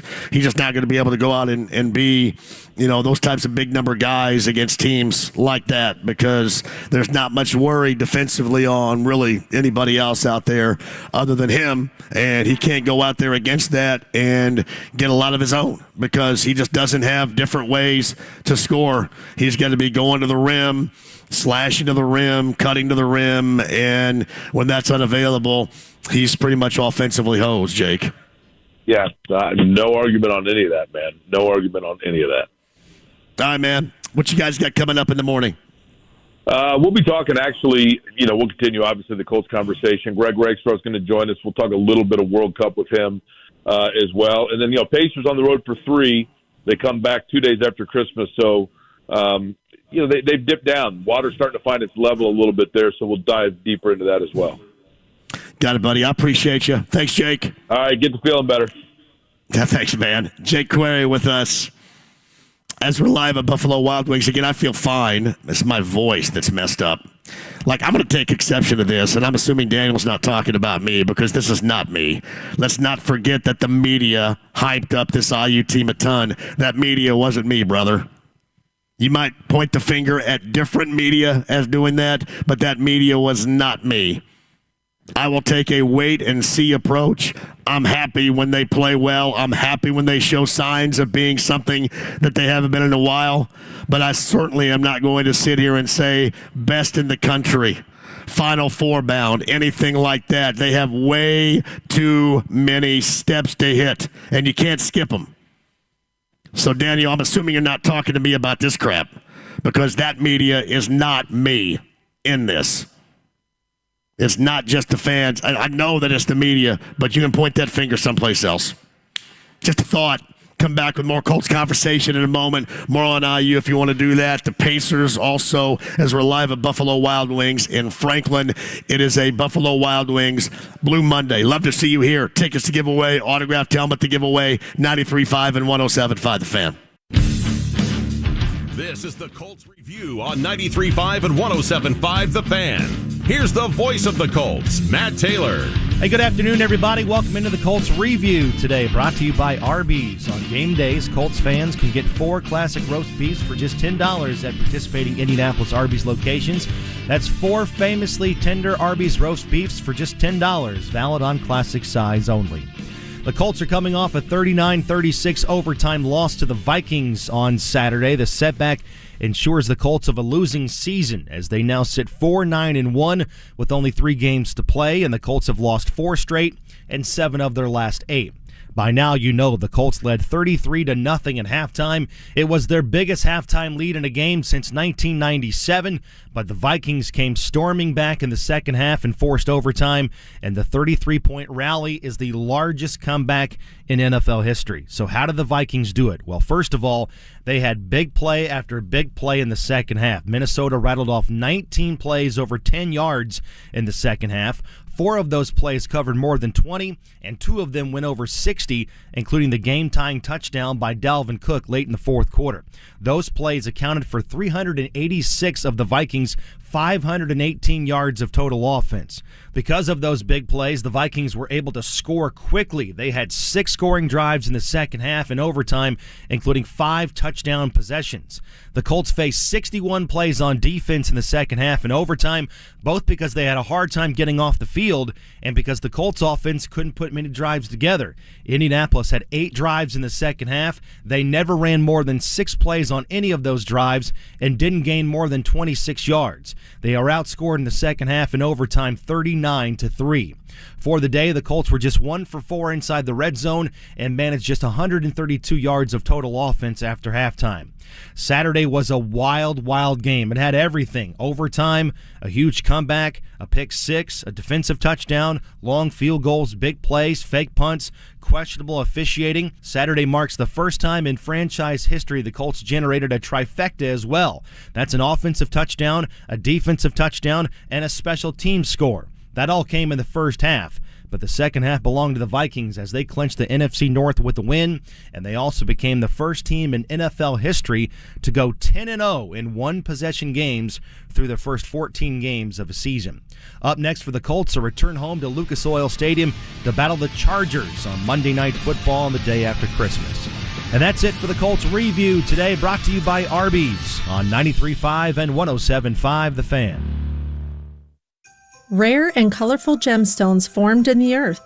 Expert hands selecting only the best. Designers creating jewelry inspired by each stone's uniqueness. At Shane Company, we're passionate about gemstones. We have holiday gifts with a full spectrum of natural, colorful gemstones. Peach morganite, tanzanite, London blue topaz, red garnet, and more. Throughout the year, Tom Shane travels to Bangkok, the gemstone capital of the world, to handpick the best rubies and over a dozen colors of sapphires. He then has the stones expertly cut to bring out their brilliance and beauty. Our stunning gemstone jewelry makes a magical gift. We're open 7 days a week, so come in, meet with one of our friendly jewelry consultants and leave with a beautiful gift, or get fast and free shipping when you order online. Your gift will be treasured forever. Now you have a friend in the jewelry business. Shane Company and ShaneCo.com. It's out here for love, heating and air conditioning, the best in the business. Have you guys seen the temperatures? The forecast temperatures, single-digit highs, below 0 lows coming up this weekend for Christmas and then the day after Christmas, right? So let's be sure that your home heating systems are good to go. Call my friends John and Chris Love today. Give that thing the once-over. 317-353-2141. That's love-hvac.com today. My friend and I are taking a trip to Mexico this year, but neither of us speak Spanish. So we downloaded Babbel and started learning Spanish fast. Want to start getting conversational in another language? In as little as 3 weeks, Babbel's quick 10-minute lessons were designed by language experts to be the most efficient and effective way to learn a new language. ¿Cómo te llamas? ¿Cómo te llamas? Babbel, language for life. Celebrating 10 million subscriptions sold. Now try Babbel for free at Babbel.com. That's Babbel.com. Hey, it's John here for Pickup USA Fitness in Noblesville. Fellas, I know it has been tough, right? To find a place to play hoop.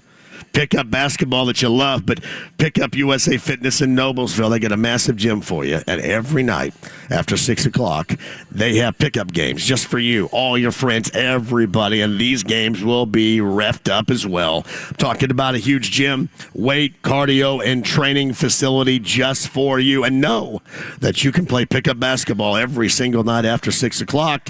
That membership starts at just $39.99. Finally, a place for you to find those pickup games you're looking for. Scott and the gang at Pickup USA Fitness in Noblesville. Sign up today. PickupUSAFitness.com. That's Pickup USA Fitness Noblesville. It's a better way to play. Merry Christmas, everyone. This is Dave Majing with B&W Plumbing and Heating. We all know Santa doesn't fix furnaces, but B&W Plumbing and Heating does. We're here to be sure you have a warm and enjoyable Christmas. Check us out at BigBlackTrucks.com or call us at 317-243-3581. That's 317-243-3581. And from our family to yours, Merry Christmas, everyone. And remember the reason for the season. B&W is your trusted local independent American Standard heating and air conditioning dealer. The Ride with JMV. Yippee-ki-yay, Mr. Falcon. 93.5 and 107.5. The Fan. Hey, I cannot thank you enough for being a part of this show. And again, I am not sick. I am not Pharrell on the bench. JMV here live at Buffalo Wild Wings on the Blue Monday. We're in Franklin on US 31 today. Love to see you. I'm going to hang around a little bit afterwards, too. I mean, what the heck? Here's the deal. I sound like I'm completely sick. I am not at all. I have laryngitis. I had no voice yesterday. And if you watched me on 59 last night, it was worse than this. And then it started to come back this morning, and this is as good as I could get it before I started the show at 3. So I'm going to give you that cross between Pharrell on the bench to Lou Brown from Major League to Marge Schott. I sound like I'm 115 years old, but I'm not, and I feel fantastic. I even hooped. I feel great. It's just the voice which is going out on me. So thank you for hanging around and hanging with me regarding that. All right, Colts loser in an embarrassing fashion on Saturday afternoon in Minnesota. The biggest comeback, or if you want to put it another way, the biggest gag job in the history of gag jobs in the NFL by the Colts. Biggest comeback by Kirk Cousins and the Vikings. If you missed the news earlier today, Jonathan Taylor, with an injury, more than likely will not play the remainder of the season. That is the smart move with this. There is no reason for him to play the remainder of the season. And you got Monday Night Football tonight. You got the Rams and the Packers. Sad news today, the passing, as we learned, of a guy that I thought a couple of different times with me on this show was fantastic. He was an author of A Perfect Game. I think that goes back to 1988. The left-hander Tom Browning, the former Reds left-hander, has reportedly passed away. He had him on maybe 5 years ago, and he was incredible. He's a lot of, especially my era, maybe a little bit younger, a lot of your favorite pitchers of all time in a Reds uniform. I know a lot of you have Jose Rio as that. Some of you, if you go back as far as I do, probably love Mario Soto. Maybe it was Danny Jackson from that particular era. But Tom Browning was awesome. Absolutely awesome. And reportedly he has passed away, and that makes us very sad today, for sure. Top of the hour, Stephen Holder, ESPN.com, is going to join us. Let's get Todd in here at 239-1070 right now. Hello, Todd. How are you? Hey, John. You kind of bringing me in on a downer there, man. I know, that's a bummer, man. I love Tom Browning. Absolutely loved him. By the way, I'm also catching maybe a little Peter Brady there in your voice. Maybe a twitch of Lou Rawls and, dare I say, a hint of Sam Elliott. So Maybe a little bit of Sam Elliott. I ought to talk Miho, and we don't want to do this, and double douche and things like that. Yeah, probably more Lou Brown status there, but you're right on all fronts. Hey, so actually ironic, two ex-Colt coordinators, Eberflus and Sirianni, ended up with pretty good quarterbacks. And by the way, none of it really, they were on the roster before they took the job. Pretty. You'd take either of those guys at this point on our team. But I want to know, somebody give me one reason why not to start Ehlinger the last three games. Are we afraid we're going to win them? I don't believe we will. And I'm not saying that Ehlinger is a starting quarterback in this league, because I thoroughly don't believe he is.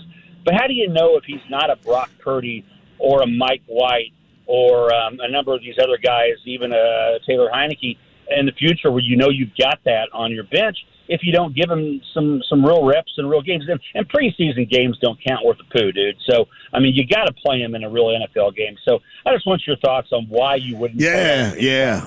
And Todd, thank you for the call. I'm assuming if Jeff Saturday still believes that, Matt Ryan is the guy, I don't know what you're looking at.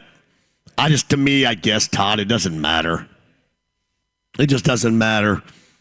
I'm sure to Jeff Saturday it does. I'm sure he wants to win more than one. But to me, it doesn't matter anymore. Whoever you play. Ehlinger wasn't even, he wasn't even active on Saturday. So as far as Ehlinger is concerned, whatever. I guess I just look at it that way. Maybe the wrong way to look at it. But at this point, I know everybody's tired of seeing Matt Ryan. He can't throw, zero arm strength. Their offense is an absolute mess with him. Probably going to be an absolute mess without him. But he's horrible. It wouldn't bother me if they replaced him. I don't see why we need to see any more of him. I don't know why Jeff Saturday would feel that he could offer up any win. You could argue this, well, wait a minute. They were up 33-0. In large part, that had very little to do with the offense. That offense is beyond limp and is not going to get any better with him. That is it. That offense mustered up 3 points in the second half. So I guess what it comes down to is I'm sick of seeing it, but it really, to me, longer term doesn't matter. I'm not a believer in Ehlinger, as many. Maybe you think there hasn't been enough. We haven't seen enough. Maybe you're right. I think I have. And then there's no way Nick Foles, you haven't played him so far, so without injury, why would you play him now? But I get where you're coming from, Todd. Quick break. We'll come back. Stephen Holder, top of the hour, ESPN.com, US 31 South. We are in Franklin today on a Bud Light Blue Monday. I've got stuff to give away, so you need to get here. Our friends at Buffalo Wild Wings in Franklin hosting us today on 93.5 and 107.5 The Fan. Hey, Alexa, you want to go out with me? Fat chance. Dog breath. Okay, I was just asking. If you want to do the smart thing, say, Alexa, play 107.5 The Fan. Now that's smart. Bowling, bowling, bowling. Keep them balls a-rolling. Bowling, bowling, bowling. Royal Pin. Bowling is great family fun, so plan to spend New Year's Eve this year with Royal Pin. Plus, this year you can pick from 2 party times, 5 p.m. to 8 p.m. or 9:30 p.m. to 12:30 a.m. on regular or cosmic lanes. For just $125 per lane, you get a full package of bowling fun that includes 3 hours of bowling for up to 6 guests. 1 large, 1-topping pizza, pitcher of soda, special toast, door prizes. Every lane gets something. And even New Year's Eve hats and party favors. $65 deposit, remainder due before December 29th. Set them up, knock them down, send them flying, spinning round. Space is quickly filling. Call 465-8484 to book today. Royal Pin, bowling, bowling. Royal Pin, bowling. Hey, Hey, it's John here for BullseyeEventGroup.com, the Colts VIP tailgate. It's presented by Hayes & Sons Restoration. I'm telling you, if you're looking for a reason, I understand why you're skeptical about watching the team play, right? But if you're looking for a reason just to have some fun, especially if you have tickets to the game before that Monday nighter, that's going to be the spot. All you can eat, all you can drink. My friend DJ Skids is going to be playing it up for you as well. It is entertainment value. And even if you don't get it in the stadium, you're going to get it plus the all-you-can-eat, all-you-can-drink status. That's worthy of going. Checking it out today with BullseyeEventGroup.com. Colts VIP tailgate presented by Hayes & Sons Restoration. Log on. Make sure you're a part of that on Monday today. It's BullseyeEventGroup.com. Remember when you were in your prime and you could work and play hard on a daily basis? Guys, it's time to get that magic back.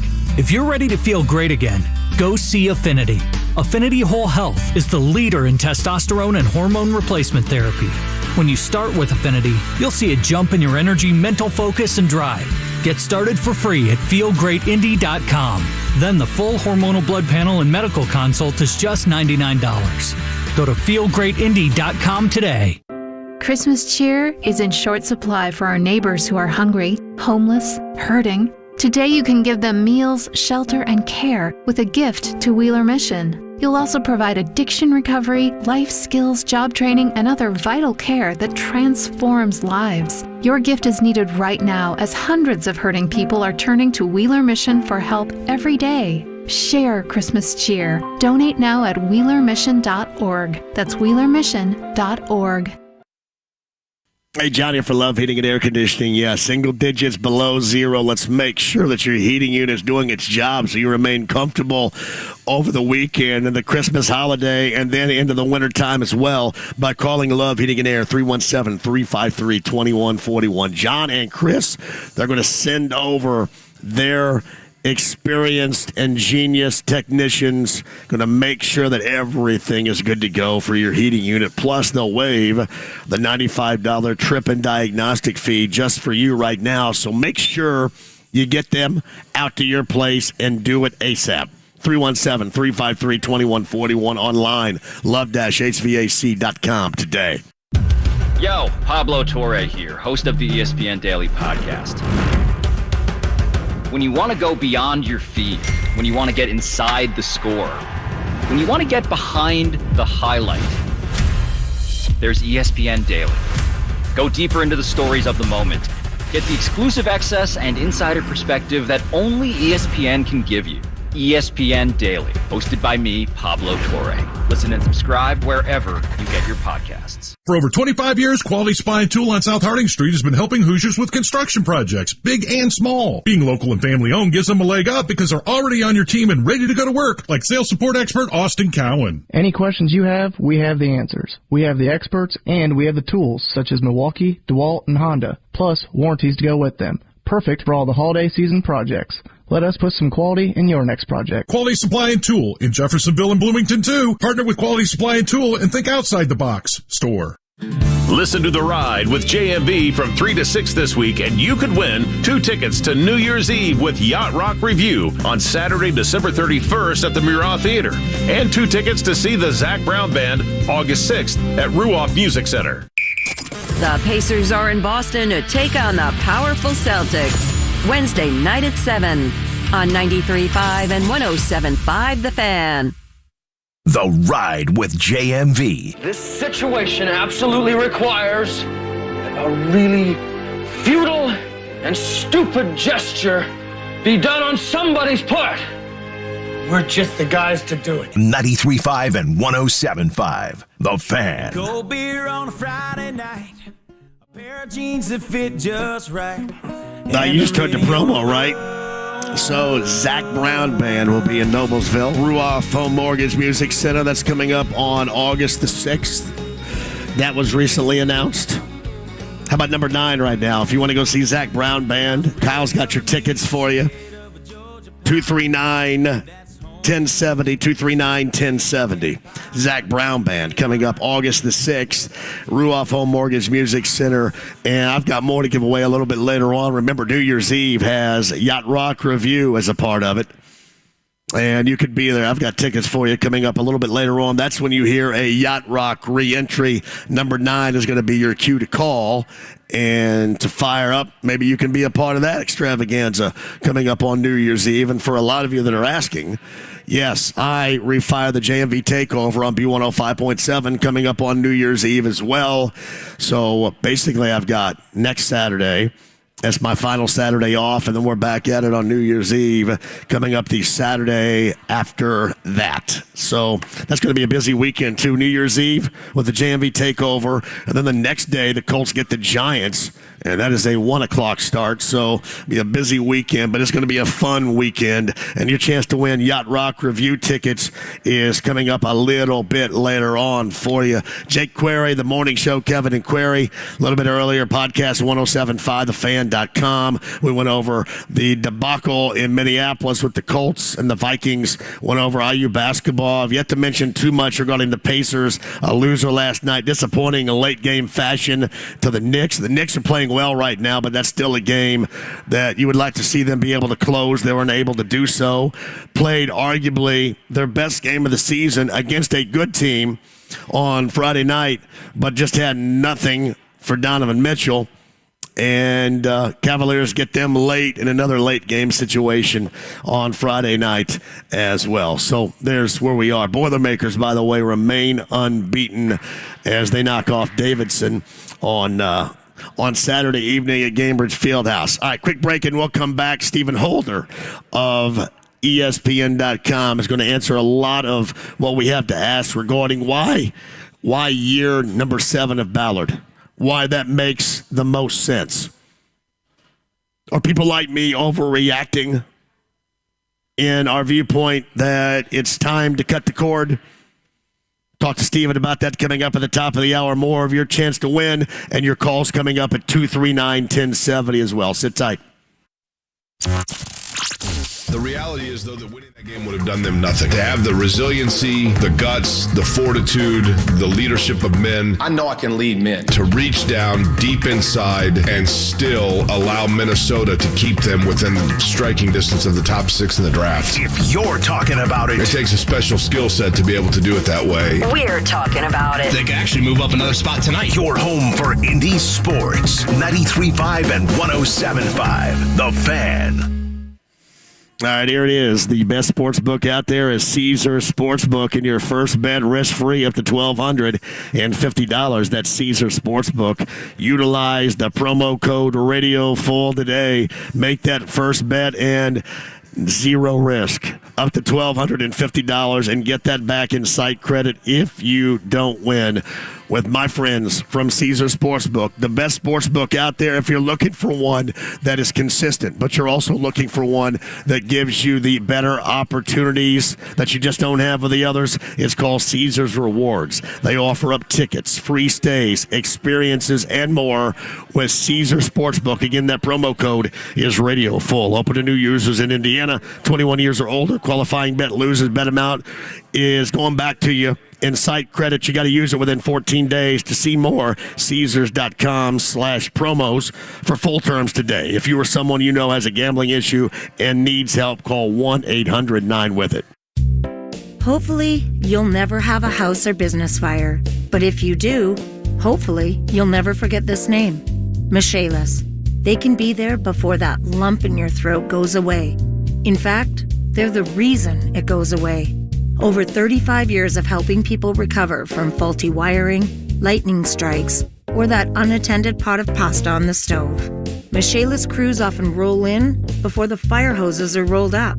Their proven process of water extraction, smoke removal, and content storage will calm your nerves. Then their talented craftsmen will rebuild your home and restore your spirits. That starts by being your advocate with the insurance company. You'll find Michaelis doesn't just feel for you, they work for you. Water, storms, fire, and foundations. Life happens. Michaelis happens to help you through it. Call 844-FIX-INDY. Make it Michaelis. Hey, everybody, we've all heard stories from friends and family about something really bad that happened. You're in an accident, there's a painful, life-altering injury, huge medical bills, even wrongful death, all from someone else's fault. In fact, some of you might be dealing with that right now, and that's where the attorneys at Parr Ritchie Law Firm can help.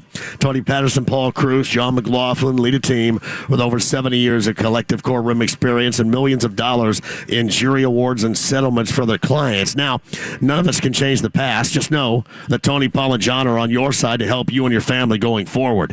They're recognized by super lawyers and U.S. News and World Report as being among the leading injury lawyers in Indiana. So even if you're unsure you have a case, give Parr Ritchie a call. They'll listen and give you their free experience legal opinion. 317-269-2509 or visit parrinjury.com. That's PARR injury.com. Football fans can turn a loss into a win with the king of sportsbooks. Just place a single first touchdown score prop bet on any Monday or Thursday pro football game. If your bet loses, you'll receive up to $25 back in free bets. This offer is available all season long. Wager confidently and take your game to the next level with BetMGM. Just log into your account or download the BetMGM app and sign up today. Turn game time into showtime with the king of sportsbooks. Visit BetMGM.com for terms and conditions. 21 years of age or older to wager. Indiana only. New and existing customer offer. All promotions are subject to qualification and eligibility requirements. Rewards issued as non-withdrawable free bets or site credit. Free bets expire 7 days from issuance. If you or someone you know has a gambling problem and wants help, call 1-800-9-WITH-IT. Your love isn't confined to an Advent calendar. It doesn't stop when the Christmas lights come down. With the Salvation Army, your love lasts all year long. It puts a present under someone's tree today and a roof over someone's head tomorrow. It brightens Christmas morning and the hardest nights for hardworking families. Together, we love beyond Christmas. Give $25 a month to support local families all year long at SalvationArmyIndiana.org. Hey, it's JMV for the absolute best in plumbing. That's Lance and his local team at LD Smith Plumbing. 317-284-9526. Let's talk about 83 are free involving any drain in your home. Means LD Smith is going to come out and make sure your drains are clog free for $83 or the visit is free. That's 83 are free at 317-284-9526. The best in plumbing, Lance and his local team online, ldsmithplumbing.com. Merry Christmas, everyone. This is Dave Majing with B&W Plumbing and Heating. We all know Santa doesn't fix furnaces, but B&W Plumbing and Heating does. We're here to be sure you have a warm and enjoyable Christmas. Check us out at BigBlackTrucks.com or call us at 317-243-3581. That's 317-243-3581. And from our family to yours, Merry Christmas, everyone. And remember the reason for the season.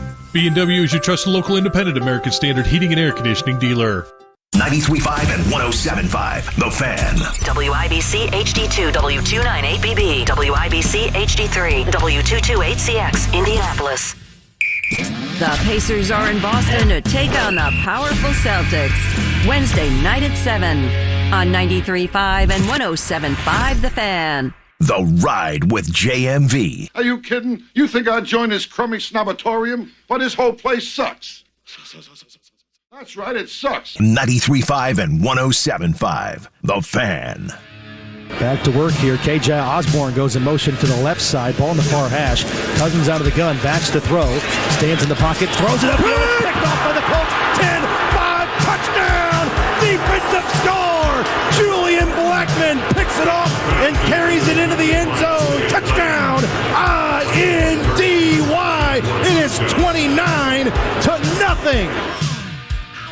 Matt Taylor, Joe Wrights from the Colts Radio Network on the call right there. It got to 33-0, and then the Colts in the second half crapped all over themselves and were the authors of the most embarrassing gag job anybody has ever seen in a second half of play, losing to the Vikings in a standalone 1 o'clock Saturday afternoon game that was the punchline for everybody, including the World Cup match yesterday. with Argentina blowing that 2-0 advantage that was even memed up everywhere, too, as the Colts were utilized as a punchline. Buffalo Wild Wings on a Blue Monday, US 31. We're in Franklin. I'd love to see you. In fact, I am so going to have a beer when I'm done here. I would invite you to come out and have Skylar and I are going to have an ice cold Bud Light as soon as we're done. I want to thank you for listening because I sound like garbage. I realize that. And maybe you're going to say, well, you sound like garbage every day, so this is nothing different. Respect. But at the same time, I am not sick. I feel great. I've hooped it up and everything. Feel great. I had laryngitis yesterday where I lost my voice, and then I got it back in time for going on with Hagen last night on 59.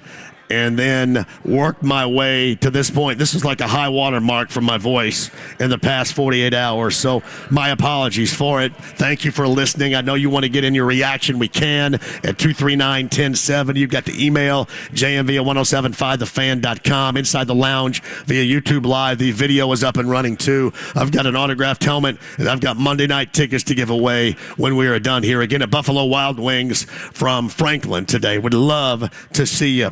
Meantime, Andy Moore Automotive Group hotline from ESPN.com, who is still probably in a bit of shock for what he witnessed on Saturday afternoon in Minneapolis. He is Stephen Holder joining us. Listen, I'm cool with them losing, but when you get up 33-0, you got to close it, and you don't want that stain of embarrassment to be something that's going to be lifelong, lasting as far as the NFL is concerned, and that's exactly what it was Saturday. Oh, it was. Let me tell you, listen, this team, there is something you cannot take away from them, okay? They are remarkable, okay? And there's a lot of ways you can use that word. And in this particular way, it is not for the good, right? It's interesting. They have now lost in, I think, historic fashion multiple times. I tried to convey this in a story. I don't know if I did a good job, but this was obviously the low point, I think. Yeah. But you have to also go back to the Patriots game. That's one of the worst offensive performances in franchise history, okay? This is a proud franchise. One of the absolute worst offensive performances in franchise history. Then go to Dallas, 33 points in the fourth quarter, second most fourth quarter points yielded by a team in NFL history. And then Saturday, history again. So listen, they haven't done a whole lot memorable this year, but at the same time, they will not be forgotten. That's the one thing they got going for them. Yeah, and really to maintain an up-and-coming draft status, that's really what you want to happen. The problem is, this is what this team is right now. And I said this, and we've been going back and forth today as far as, is this, Stephen, going to be something that when you go out and draft a quarterback, can you turn things around and win, and how long will it take? It just seems like with what Chris Ballard has put together, even beyond the quarterback, this thing is not going to work. And I don't have a great deal of confidence that it's going to come back anytime soon. How about you? Well, I go back and forth, okay? So there's a couple ways to look at this. First, my issue, I'll say it this way. My issue is I don't think the quarterback is a quick fix. That's my bigger concern, as opposed to I'm worried that the rest of the team is terrible. Now, here's why I say that, and here's why I'm more worried about quarterbacks than the other stuff. The reason is, if you look at that game on Saturday, it's actually a good indication of what this team is. And what I mean by that is, look at the first half, not the second half. The first half, I think, tells you a lot. In the first half, they get a defensive touchdown, a touchdown on special teams. They're doing a great job getting stops, getting off the field. And the offense, in all of that, they get one offensive touchdown, okay, against a Vikings defense that didn't seem interested in playing for whatever reason. And so they get 33 points in the first half, and among all of those points, you've got one offensive touchdown. And then in the second half, they had, I believe, 9 possessions. I charted this. I think it was 9 possessions. They crossed the 50-yard line, I believe. Don't have it in front of me, but I believe one time. I mean, what in the world is that? That's garbage football, absolute garbage offense. And so what I'm saying is, I think now the defense gave up 36 points in the second half, right? That can't happen. But at the same time, when you're not sustaining drives, you can't get first downs. At some point, the defense is going to fall apart. That was a tired unit. It's not okay, but I also kind of can envision how it happened, right? So what I'm saying to you is I see other areas of the team. I think special teams still flashes. Defense, I still like a lot of the stuff that I see from time to time. It's not enough. It's just not going to be enough when your offense is absolute bottom 5 in the NFL and barely that on some days. Yeah, and I kind of look at it this way, is that a lot of what took place in the first half, there was no consistency from us seeing a lot of that this year. I just think it was circumstantial more than anything else. And Steven, I think more in the second half is, I guess, to me, more who this team is and what they're about. That, to me, will make for a massive fix here, and not just by hopefully drafting a rookie quarterback or somebody that can throw further than 20 yards down the field, which is Matt Ryan's an absolute disaster. And, I'll take it a step further. I will say this, despite what I just said about liking some of what I have seen on special teams and defense, I would also admit that over recent weeks and at times this season, we've even seen drop-off there as well. The defense, they kind of caved late in that Dallas game, right? And they certainly caved in the second half on Saturday in Minnesota. Special teams, whatever. I think they've done the job, but the defense, as good as it was early, I thought the defense early in the season was really good. But I think we've started to see the stain of this season even take a toll on that unit. And so here's what happens. Next year or in this coming off season, you have to decide, okay, is this a team is this a roster that's sustainable, or do you need to tear some things down? And so I think it becomes a situation where they have to entertain some really hard decisions on some good players, because they got to decide what they are. Are they a team that can fix this on the fly, or are they a team that's got to start over? And I think that depends a lot on what the quarterback outcome is and where they think they are.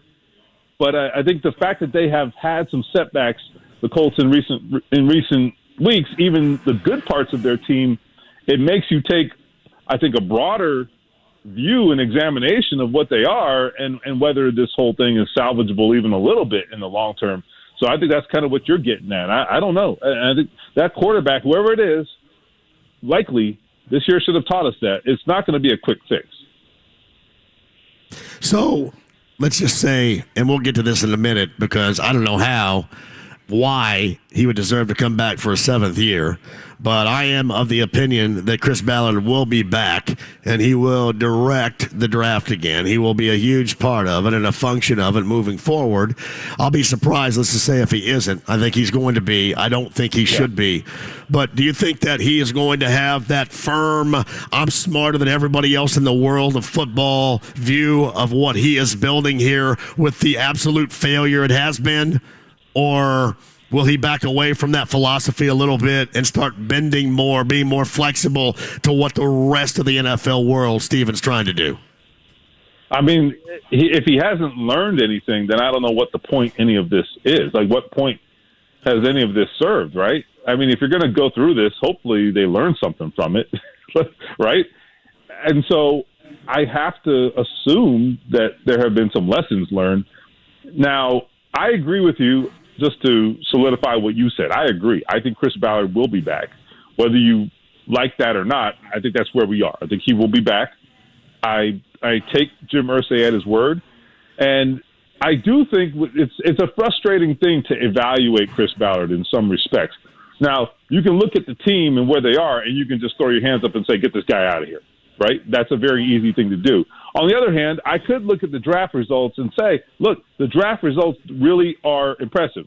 I'm just telling you, I've watched other teams' drafts. They're garbage for the most part, or in many respects.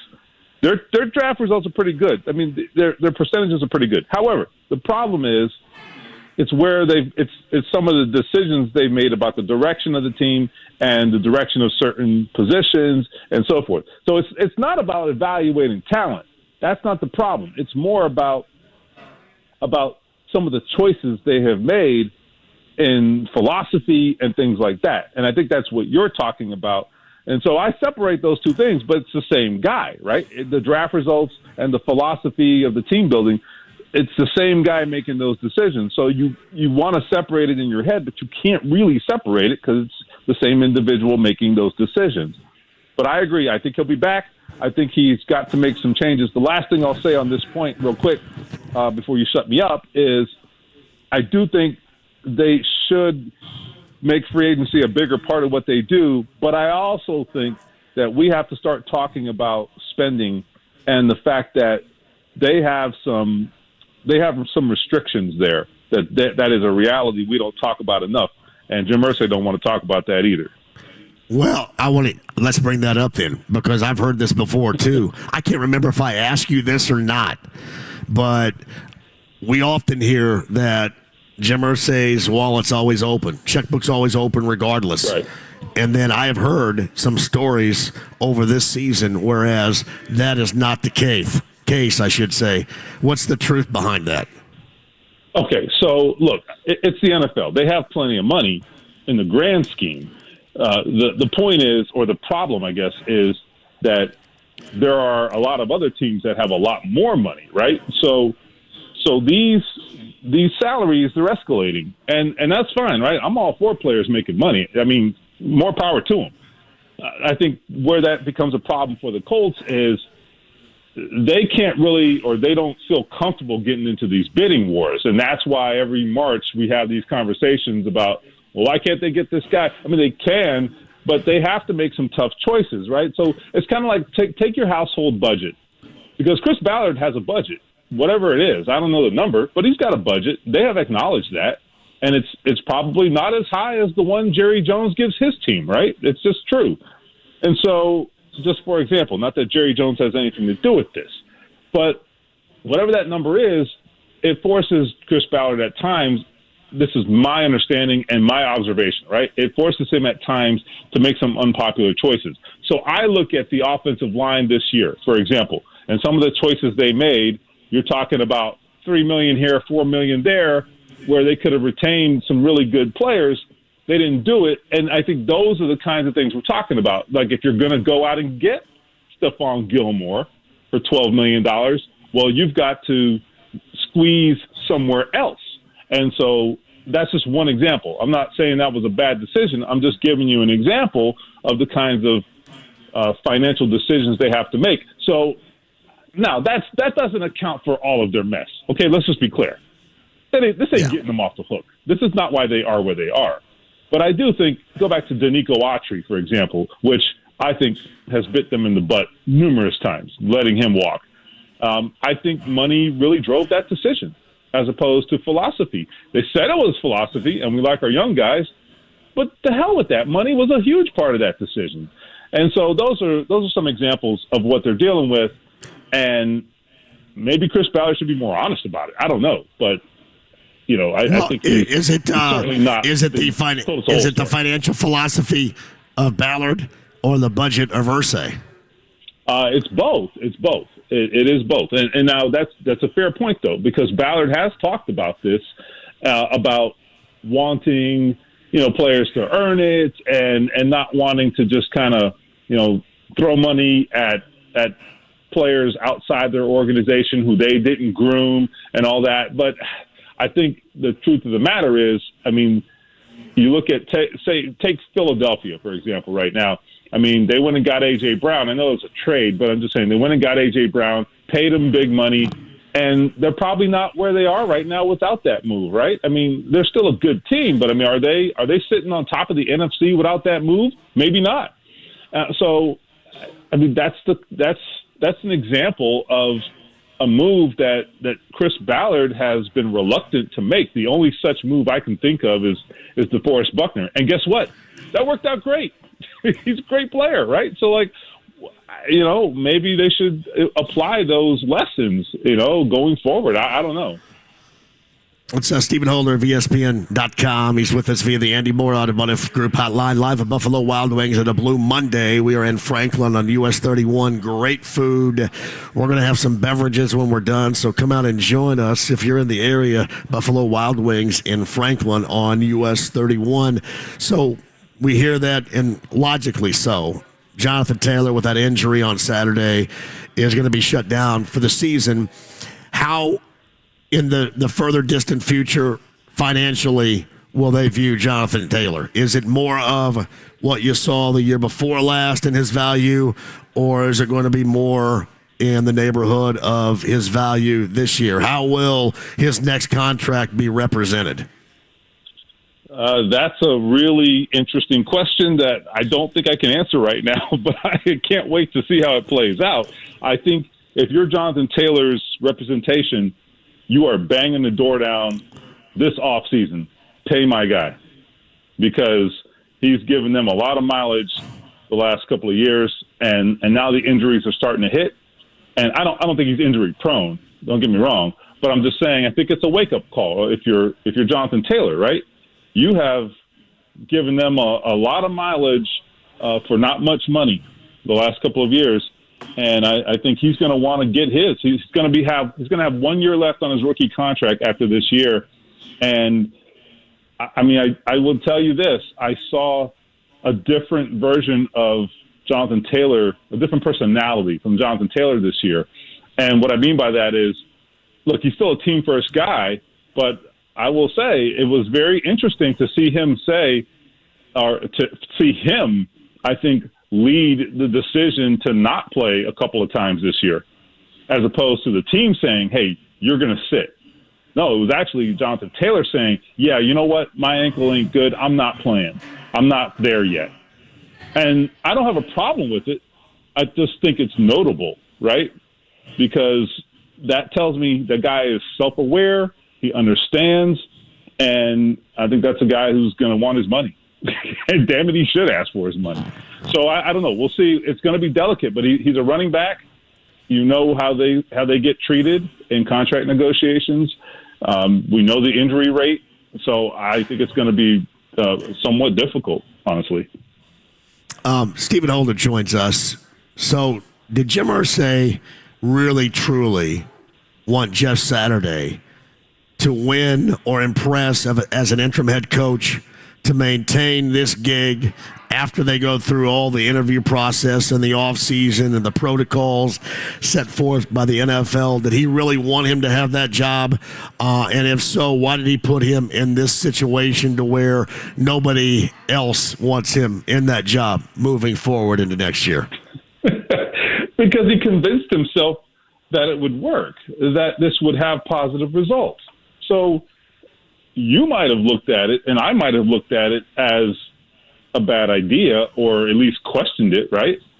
Yeah. But in Jim Irsay's mind, I mean, he expressed this. We heard him say it. You know, I think I take him at his word when he said he thought this would have some sort of seismic impact on the team. I don't think he was exaggerating. I don't think that was just lip service. He believed that. Now, I mean, I've had other people tell me that, you know, he really believes that Jeff Saturday has what it takes. Now, whether he believes that less now versus, you know, a month ago, I guess that remains to be seen.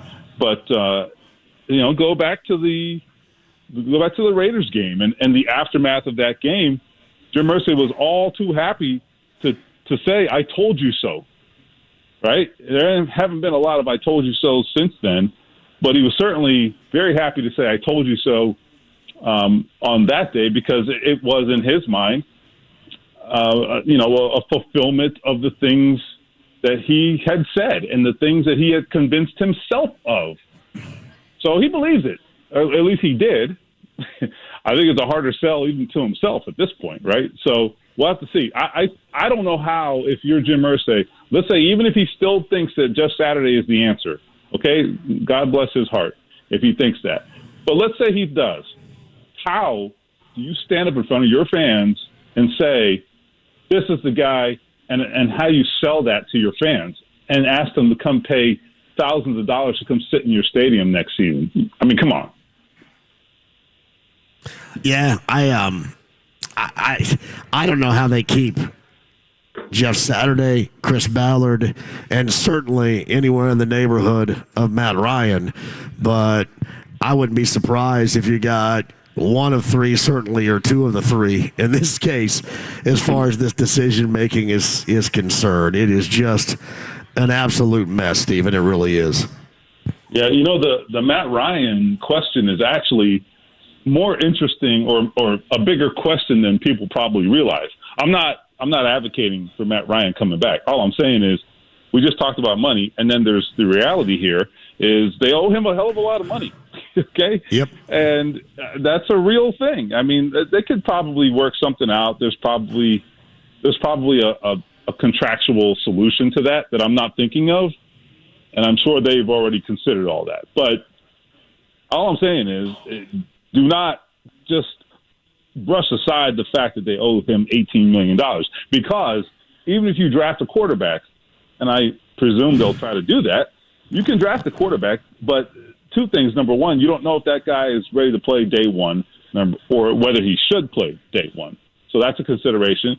And number two, you're going to want a veteran in your building, right? And so at least I think, and that veteran will cost you decent money, most likely. So you're going to be heavily invested at quarterback if you're the Colts next year, one way or the other, because of the money that's owed to Matt Ryan. So, I mean, do they bring him back and have him be a mentor? I don't know. I don't know. I'm not saying it's a good idea or a bad idea. I'm just saying, something to consider, something to think about. He threw a third quarter pass, which was some of the worst offense in the history of the NFL, but he threw a pass to Michael Pittman Jr. that went straight up and straight down. I thought somebody pulled out a gun and shot the football en route. It was noodle-armed, weakly thrown right there. My man is absolutely gasless as far as the tank is concerned. It's over. He's cooked. Over. He's cooked. Yeah, and I think the thing that I have noticed, and maybe others disagree, but the thing I've noticed is that it's gotten worse over the course of the season, because go back to some of those fourth quarters we saw early on from him.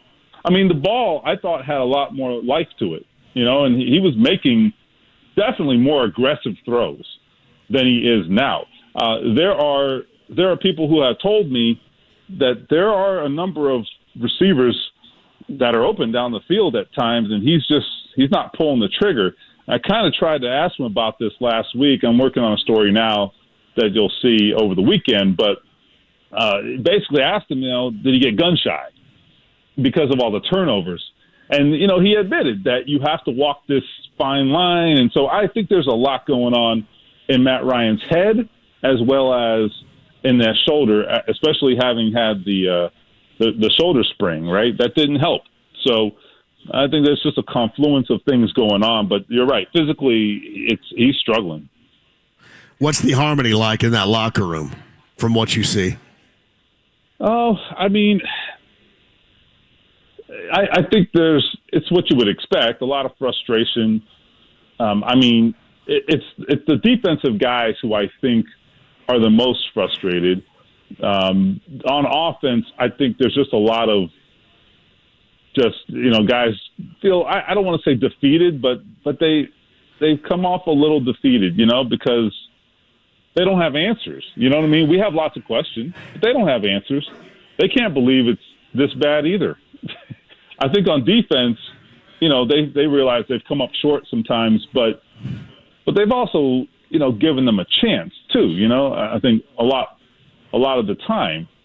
So over there, you look at DeForest Buckner, and you talk to him, and it's like he's like, I don't know, man. You feel like, is that a guy who's going to ask for a trade? He didn't say that. Okay, let me be clear. But that's a guy who in the offseason, you could see him saying, "Get me the hell out of here."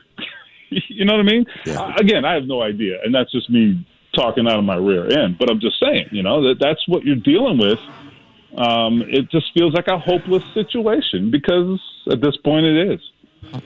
Stephen Older of ESPN.com is on the Andy Moore Automotive Group hotline. How much more embarrassing does this season look considering the backpedal routine the Titans are doing, and then the mediocre at best Jaguars looking to track them down right now? I know Jacksonville got themselves a real coach and got rid of the clown, but at the same time, this is all a big joke and makes the Colts, to me, look worse.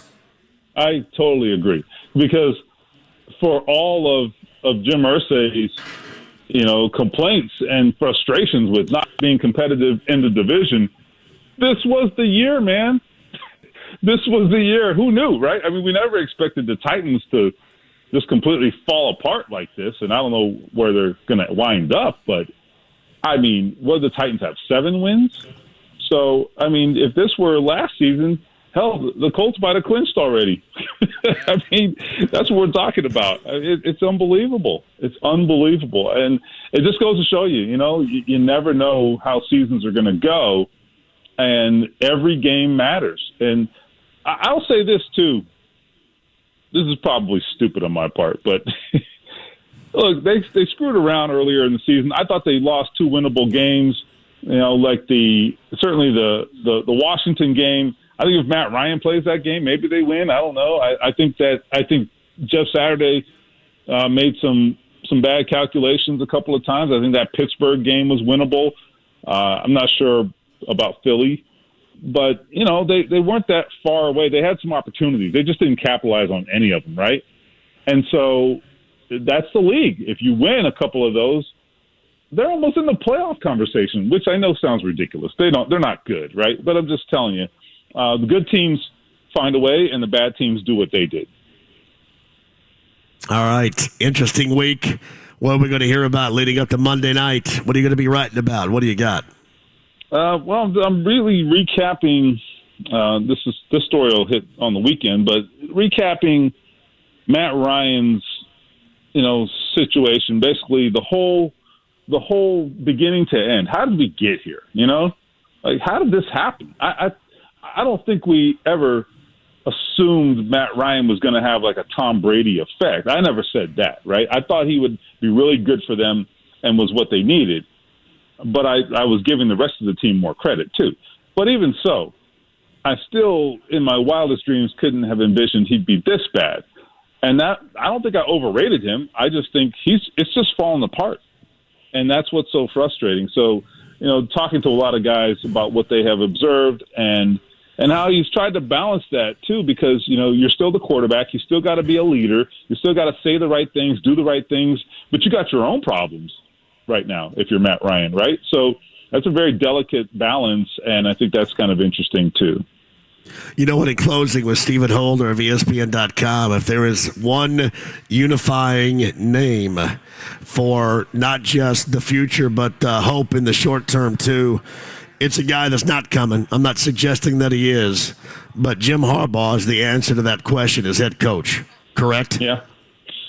I mean, potentially, yeah. I mean, look, when he got to San Francisco, where was that team at the time? Nowhere, right? They were nowhere. I mean, frankly, he's done it at Michigan, too. So there's a track record there.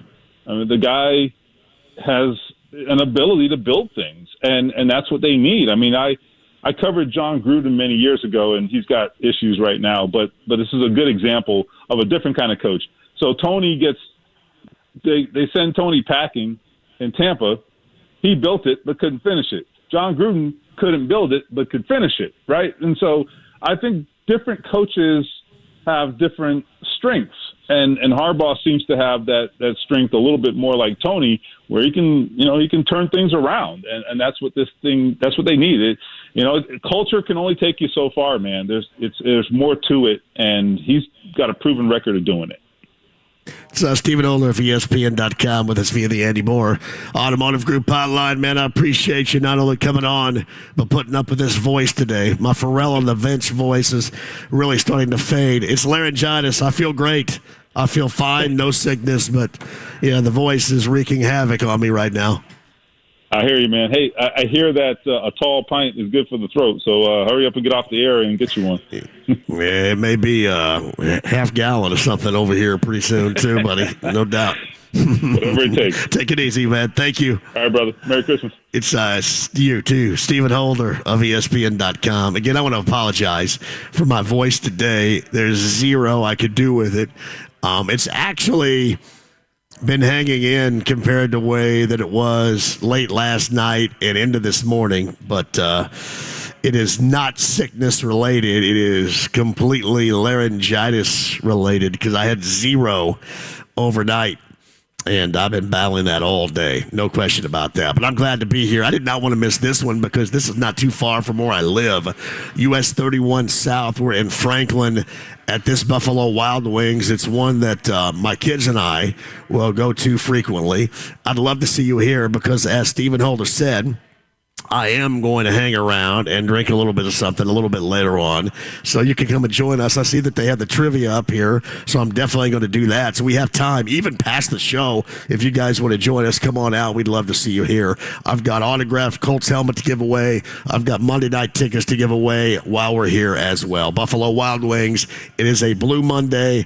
Buffalo Wild Wings location in Franklin, 93.5 and 107.5. The Fan. Pablo Torre here, host of the ESPN Daily Podcast. When you want to go beyond your feed, when you want to get inside the score, when you want to get behind the highlight, there's ESPN Daily. Go deeper into the stories of the moment.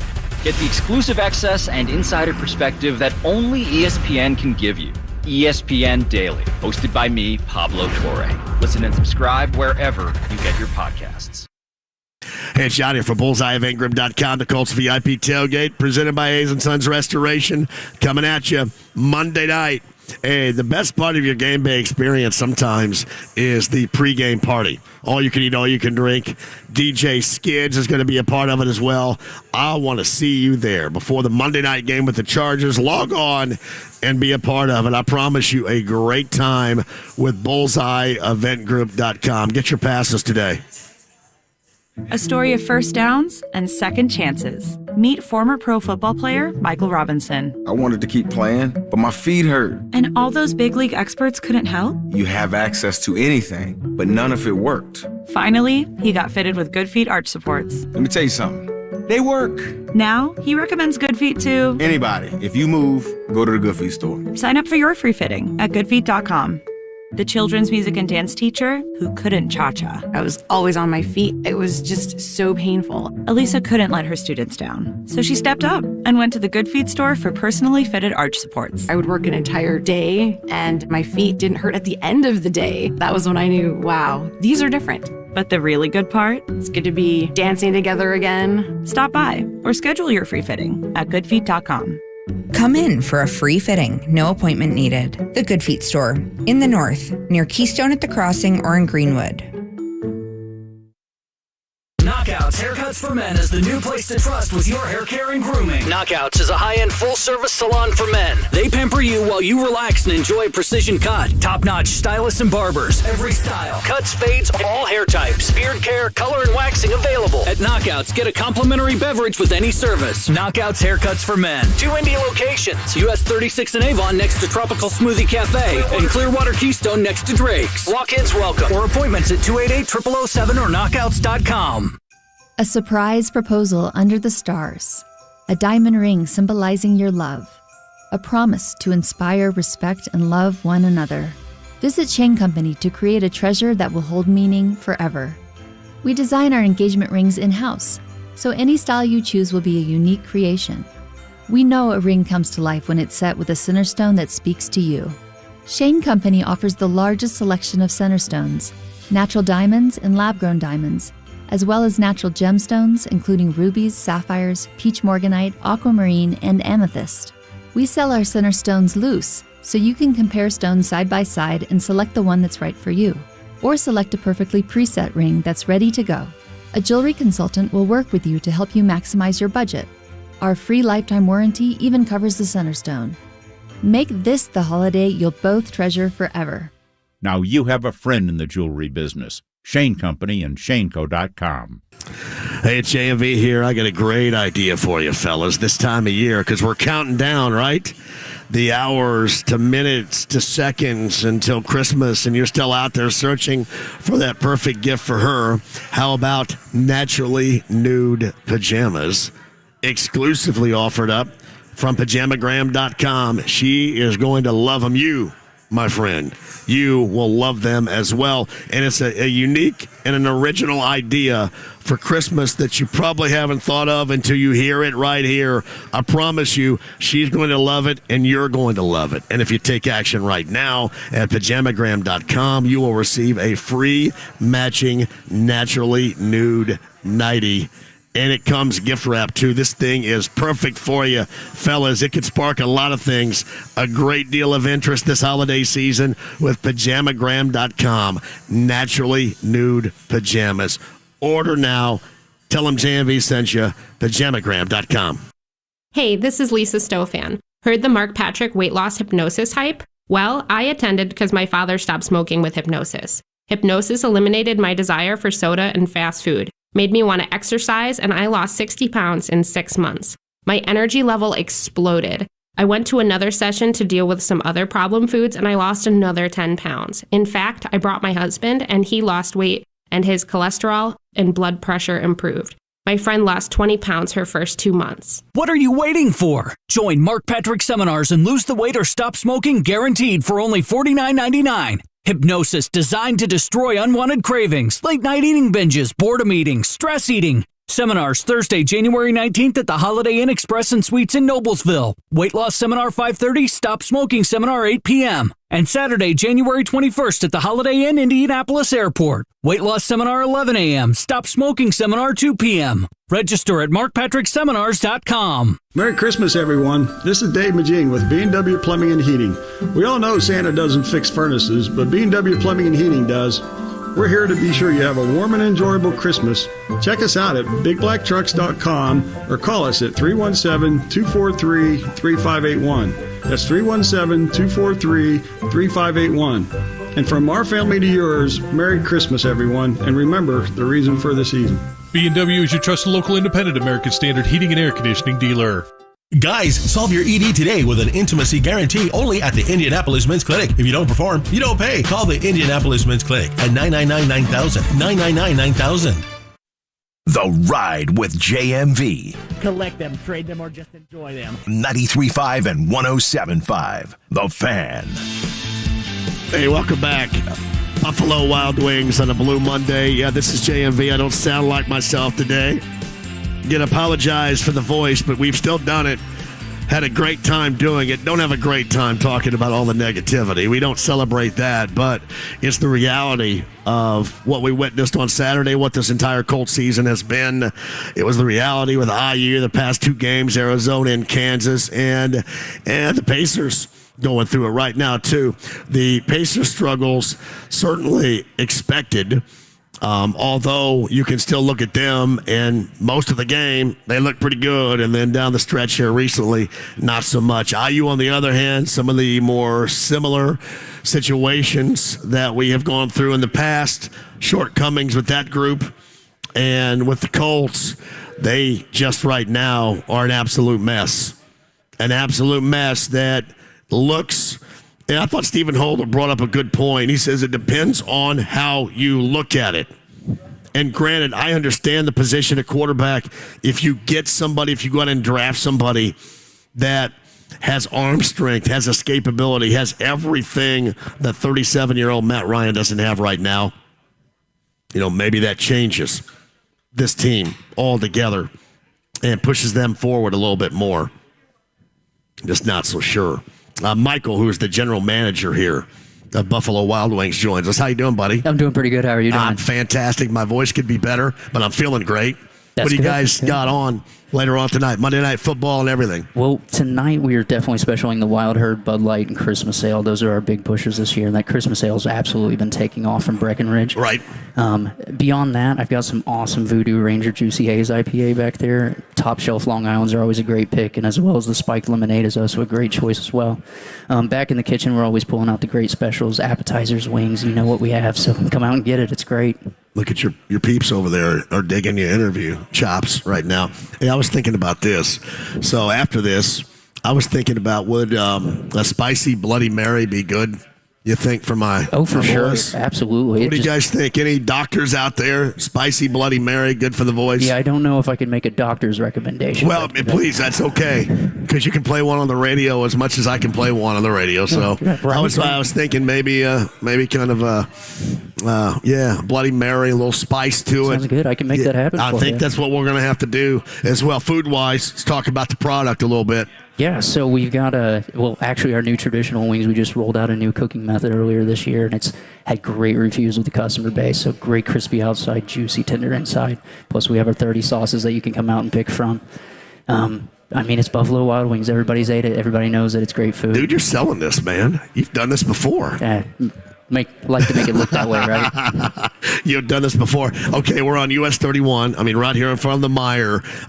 This is a relatively new building. Not that new. A couple of years, certainly. Yeah, it's one of the newest ones in our franchise. But it is certainly one that has taken off around here for sure, Absolutely. right? To give us your hours, when you're open, especially during the holidays as they're creeping up on us, too. Yeah, so Christmas Eve, we're going to be closing a little bit early at 6 o'clock. New Year's Eve, we'll be carrying through at 11 o'clock. Yeah. But for the rest of the season, Monday through Thursday, we close down at 11, Friday and Saturday at 10 o'clock, or at midnight. Sorry.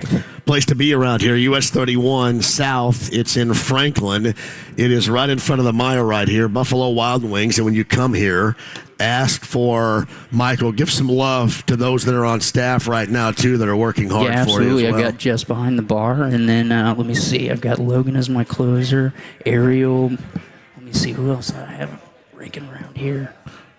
I'm sorry, I put you on the spot. Now you're going to forget somebody. Yeah, no, I've forgotten everybody. That's all right. That's all right. Well, hey, thanks for having us. This is a great time. Appreciate you coming and out. we're going to hang around a little bit. I'm going to try that Bloody Mary fix and see what I can do. Thanks, Michael.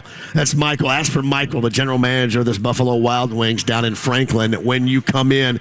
If not today, certainly another time. If you're off, obviously, with your kids, you're looking for a lunch or a dinner, ask for Michael when you come to this Buffalo Wild Wings here in Franklin. Blue Monday continues. I've got to give away that autographed helmet and the Monday night tickets as well, and we'll see if that Bloody Mary mix will work for me coming up here at the top of the hour.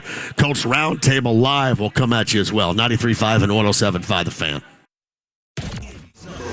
For new country. I got some famous friends.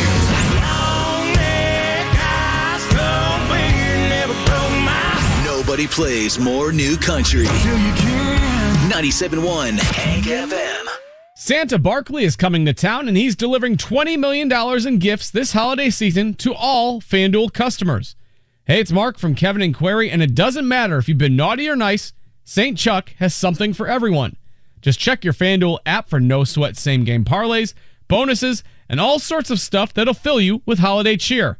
If you're new to FanDuel, now is the perfect time to sign up. And remember to use promo code MARC, M-A-R-C. The app is easy to use. They're always hooking you up with great promotions. And when you win, you'll get paid instantly. And again, use the promo code MARC, M-A-R-C, if you're a new user. So see for yourself why FanDuel is America's #1 sportsbook and get in the holiday spirit with $20 million in gifts from Santa Barkley. 21 and over in President, Indiana. Prize total dependent on customer participation. Wager requirements apply. Gifts awarded as non-withdrawable site credit or free bets. See FanDuel.com for terms and conditions. Gambling problem? Please call 1-800-9-WITH-IT. Hey, everybody, we've all heard stories from friends and family about something really bad that happened. You're in an accident, there's a painful, life-altering injury, huge medical bills, even wrongful death, and it's all from someone else's fault. In fact, some of you may be dealing with that right now. Hope not, but that may be true. That's where the attorneys at Parr Ritchie Law Firm can help. Tony Patterson, Paul Cruz, and John McLaughlin lead a team with over 70 years of collective courtroom experience and millions of dollars in jury awards and settlements for their clients. Now, none of us can change the past, fast. Just know that Tony, Paul, and John are on your side to help you and your family going forward. They're recognized by Super Lawyers and U.S. News and World Report as being among the leading injury lawyers in Indiana. So even if you're unsure you have a case, give Paul Ritchie a call, and they'll listen. Give you their free experienced legal opinion at 317-269-2509 or visit parinjury.com. That's P-A-R-R injury.com. Hey, it's Big Joe for Absolute Comfort, your trusted independent American Standard air dealer. And owner Chris Ballard sells the Mitsubishi Electric Mini Split, a great option for heating and cooling where ductwork can't be installed. If you have one of those homes that has baseboard heat or electric heat, ceiling cable heat, these can be specifically designed for those houses because in those houses it's very difficult having to do all the construction and remodeling that goes with adding ductwork into those types of homes. Find out more by going to AbsoluteComfort.org. Absolute Comfort is your trusted independent American Standard air Mitsubishi Electric Elite Ductless Pro dealer. Hey, fellas out there, I'm talking to you regarding a level of testosterone, and there's no better place to go than the Low T Center. But what is even better is they care about all of your numbers. The entirety of your men's wellness is what they focus on, and that is the type of service they give you at the Low T Center. Affordable and convenient options for treatment, including monitored self-inject treatment that ships directly to your door. A testosterone is one thing. They're the best at that, but they're great at your overall health. So make sure you make that a priority and schedule your annual health assessment at Low T Center today. It's covered by most health insurance, less than $100 cash pay if you go that direction. That's lowtcenter.com to book your appointment online today.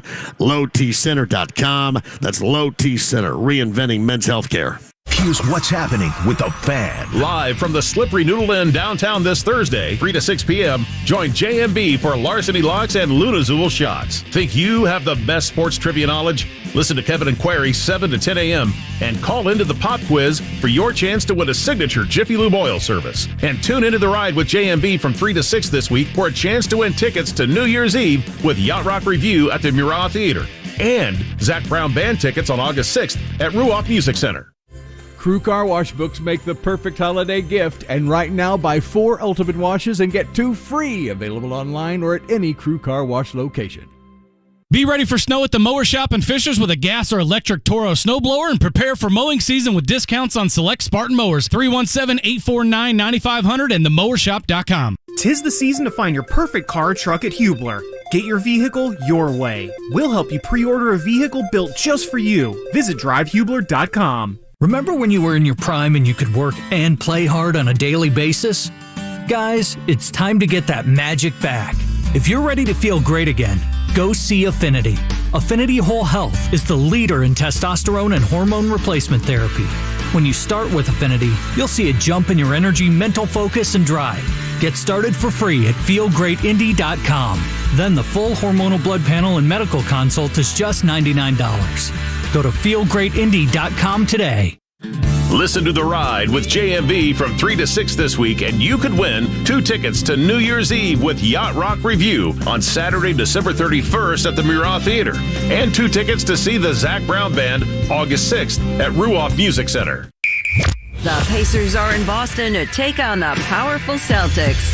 Wednesday night at 7 on 93.5 and 107.5 The Fan. The Ride with JMV. Bullish Brandt's hanging and banging with you until the 8 o'clock hour. Coming up, we have artists such as Living Color and the Fine Young Cannibals right now. Here's Roxette, The Look, 89.9 WROL. 93.5 and 107.5 The Fan. You know what? I would rather have 88 JMV's voice over this one right now, to be honest with you.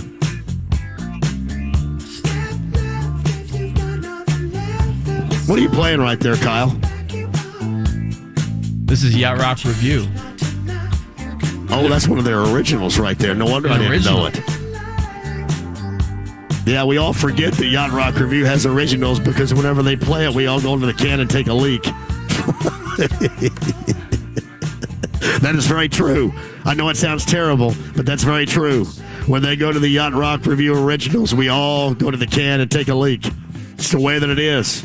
It's like any other band.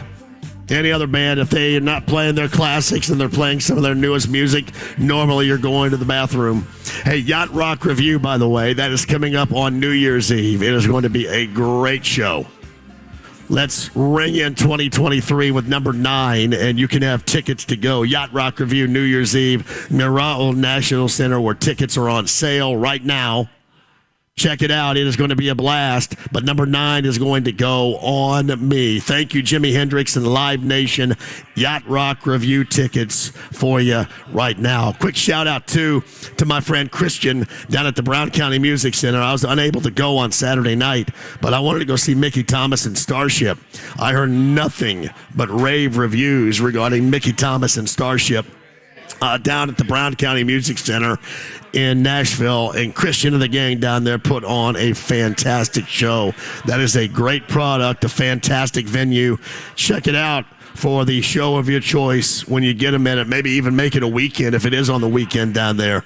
I promise you a blast. Meantime, 239-1070 is the number. Let's get JJ on the show here. JJ, welcome to the show.